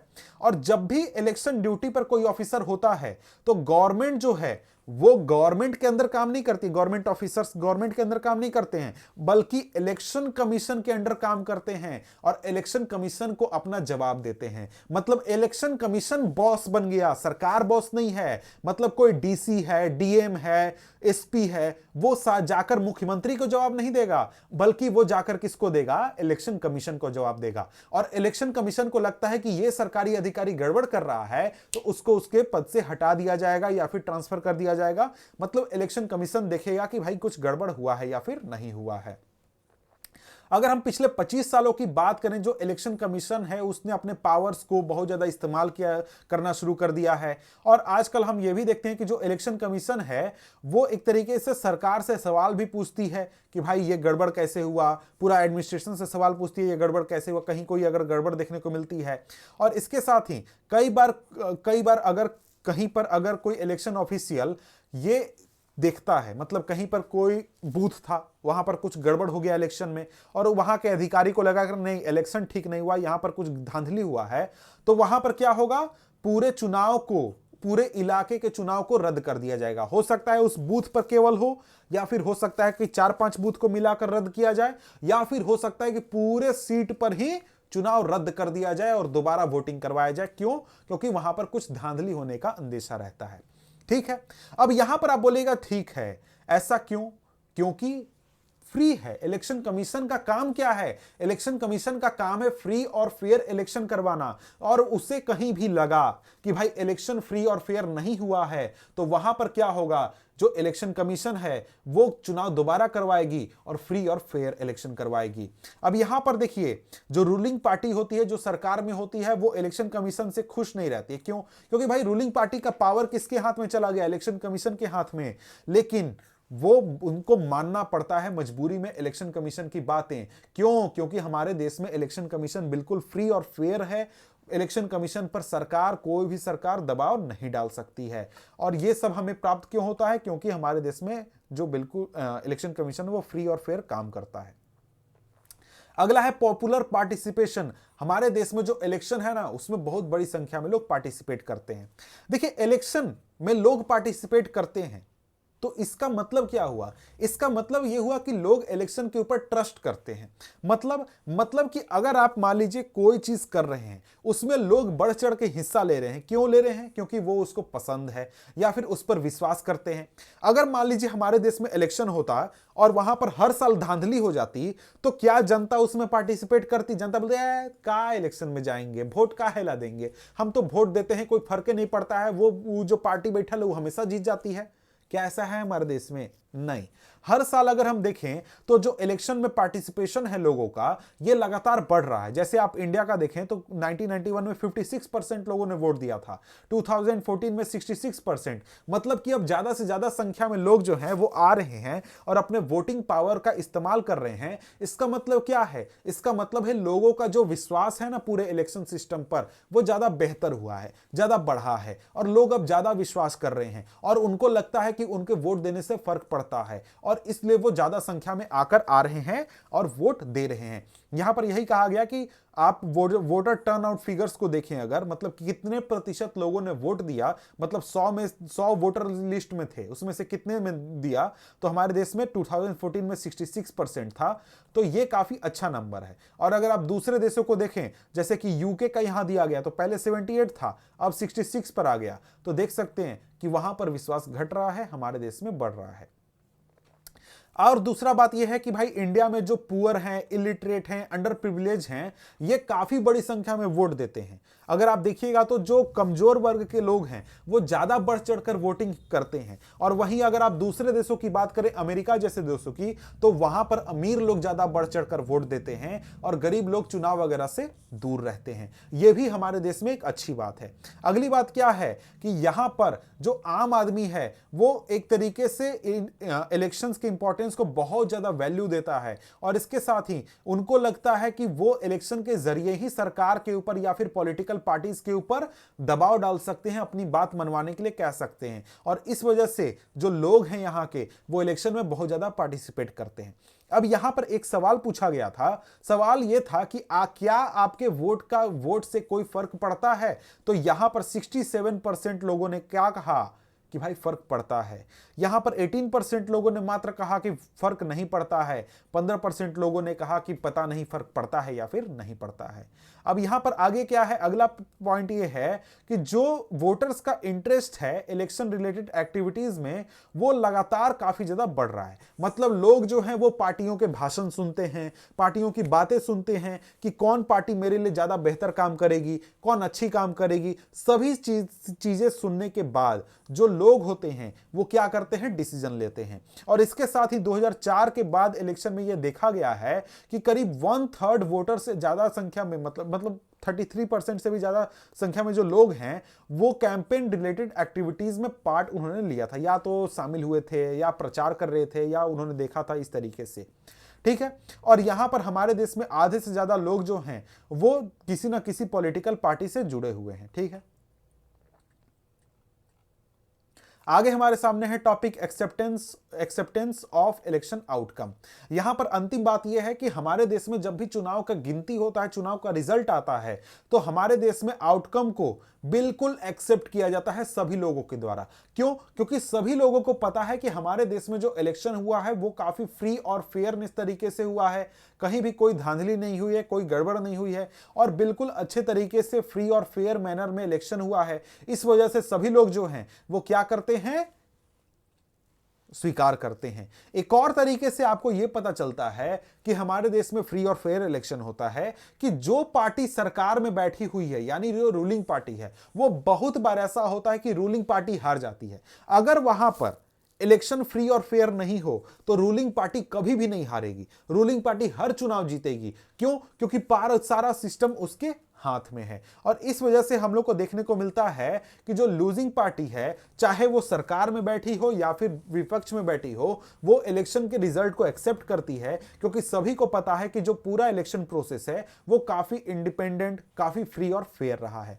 ठीक है, अब यहां पर आगे देखें, कुछ पॉइंट्स लिखे गए हैं, देख लेते हैं। यहां पर कहा जा रहा है कि जो इंडिया के इलेक्शन का आउटकम होता है वो खुद ब खुद बता देता है कि यहां पर इलेक्शन फ्री और फेयर हुआ है या फिर नहीं हुआ है। अब यहां पर देखिए, इंडिया में बात करें तो जो रूलिंग पार्टी होती है वो हमेशा आपको देखने को मिलेगा कि रूलिंग पार्टी हार जाती है। और यहां पर अगर बात करें तो आपका पिछले 25 सालों में 3 में से 2 इलेक्शन आपका रूलिंग पार्टी हार चुकी है। मतलब कि करीब 67% इलेक्शन में जो सरकार में बैठी हुई पार्टी है वो हार चुकी है। इसका मतलब क्या कि यहां पर इलेक्शन फ्री और फेयर है और जो सरकार में बैठे हुए लोग हैं उनके बाहर निकलने के, हटने के, हारने के चांसेस बहुत ज्यादा हैं।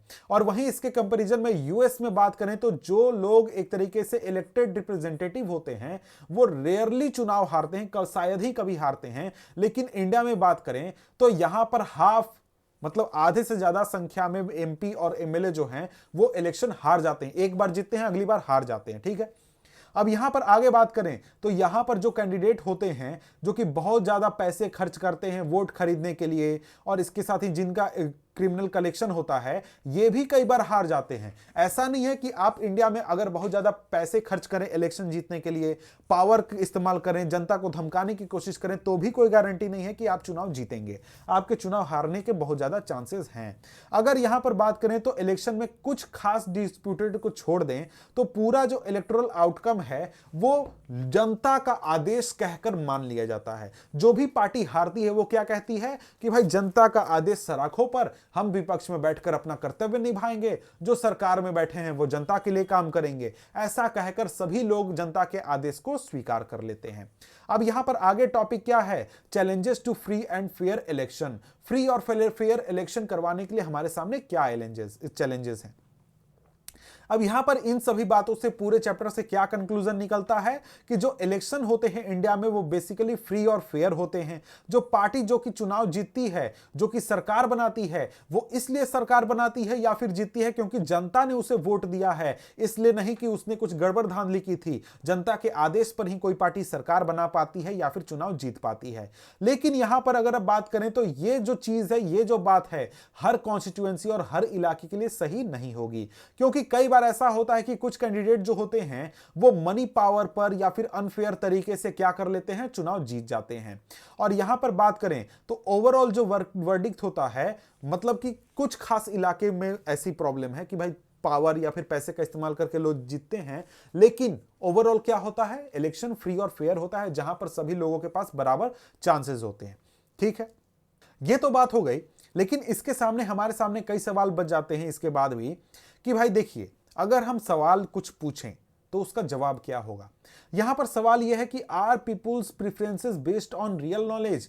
क्या जनता जब वोट डालती है उनको हर मुद्दे के बारे में रियल नॉलेज होता है? जी नहीं, सभी चीजें तो जानकारी नहीं होती है। जो बातें उनको सही लगती है, जनता को सही लगती है, उस पर वो वोट डालते हैं, क्योंकि सभी चीजों का नॉलेज जनता को है नहीं। अगला क्वेश्चन क्या, are the voters getting a real choice. क्या जनता के सामने रियलिटी में कोई अच्छा चॉइस है? जी नहीं, अच्छा चॉइस नहीं है। क्यों?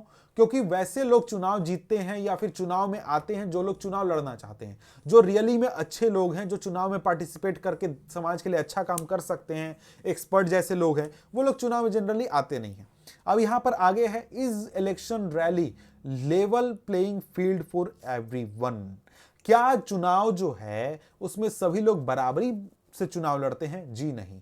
क्योंकि अगर आप देखें तो चुनाव में कुछ लोग होते हैं जिनके पास पैसा, मशल, पावर कुछ होता है, तो वो चुनाव में आसानी से पार्टिसिपेट कर सकते हैं। वहीं कुछ लोग होते हैं जो कि एक गरीब होते हैं, कमजोर होते हैं, वो अगर चुनाव लड़ने की कोशिश करें तो उनके लिए बहुत ही मुश्किल होता है चुनाव जीतना, या फिर चुनाव जीतना छोड़िए लड़ना भी। ठीक है, अब यहां पर आगे बात यह है, can an ordinary citizen hope to win elections? क्या आम नागरिक चुनाव जीतने का सोच सकता है? क्या वो जीत सकता है? ये सारे सवाल हमको समझने की बात है या फिर सोचने की बात है। और यहां पर इसका जवाब क्या होगा? नहीं जीत सकता, क्योंकि भैया इलेक्शन में बहुत मेहनत लगता है, बहुत पैसा लगता है, मतलब पैसा खर्च करती है पार्टी, और भी बहुत तरीके के प्रॉब्लम होते हैं। यहां पर क्या कहा जा रहा है, questions of this kind bring the many limitations and challenges of Indian election to our attention. इसमें दिस इंक्लूड्स क्या क्या है भैया? यहां पर कैंडिडेट और जो पार्टी होते हैं जिनके पास बहुत पैसा होता है, वो हो सकता है कि चुनाव जीतने के लिए श्योर ना हो, लेकिन उनके पास एक तरीके का एडवांटेज होता है छोटी पार्टीज या फिर इंडिपेंडेंट कैंडिडेट के कंपैरिजन में। इंडिया के कुछ पार्ट में क्या होता है, जो कैंडिडेट्स होते हैं जिनका क्रिमिनल कनेक्शन होता है, वो एक तरीके से दूसरे लोगों को चुनाव से ही बाहर कर देते हैं, दूसरे कैंडिडेट को चुनाव ही नहीं लड़ने देते हैं, और क्या कर लेते हैं, खुद जाकर बड़ी बड़ी पार्टियों से टिकट खरीद लेते हैं या फिर ले लेते हैं, दूसरे को नहीं लड़ने देकर खुद जाकर चुनाव जीत जाते हैं या फिर लड़ लेते हैं।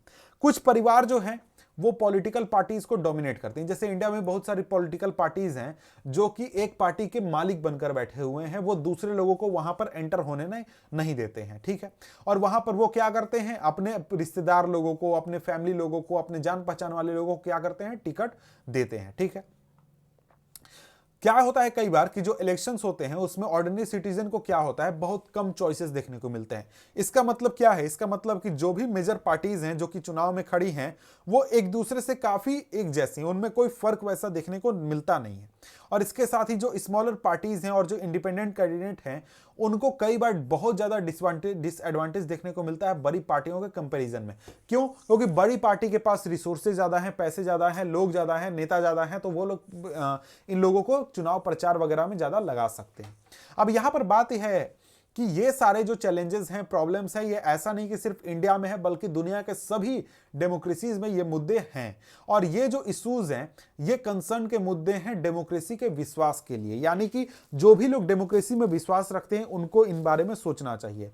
इस वजह से जो नागरिक हैं, सोशल एक्टिविस्ट हैं, या फिर जो ऑर्गेनाइजेशन हैं, वो रिफॉर्म्स की डिमांड कर रहे हैं इलेक्टोरल सिस्टम में। और यहां पर कुछ रिफॉर्म्स आपको भी सोचने के लिए कहा गया कि आप भी सोचिए। और इसके साथ ही ऑर्डिनरी सिटीजन क्या कर सकता है इन चैलेंजेस को ठीक करने के लिए या फिर खत्म करने के लिए। और यहां पर कुछ फैक्ट्स दिए गए हैं। फैक्ट्स क्या हैं कि भाई देखो, हमारे लोकसभा में मात्र 12% वुमेन मेंबर्स हैं। जो इलेक्शन कमीशन है वो कई बार गवर्नमेंट के एडवाइस को एक्सेप्ट करने से रिव्यूज कर देता है। जो 16वीं लोकसभा थी उसमें 440 मेंबर ऐसे थे जिनकी संपत्ति 1 करोड़ से भी ज्यादा थी।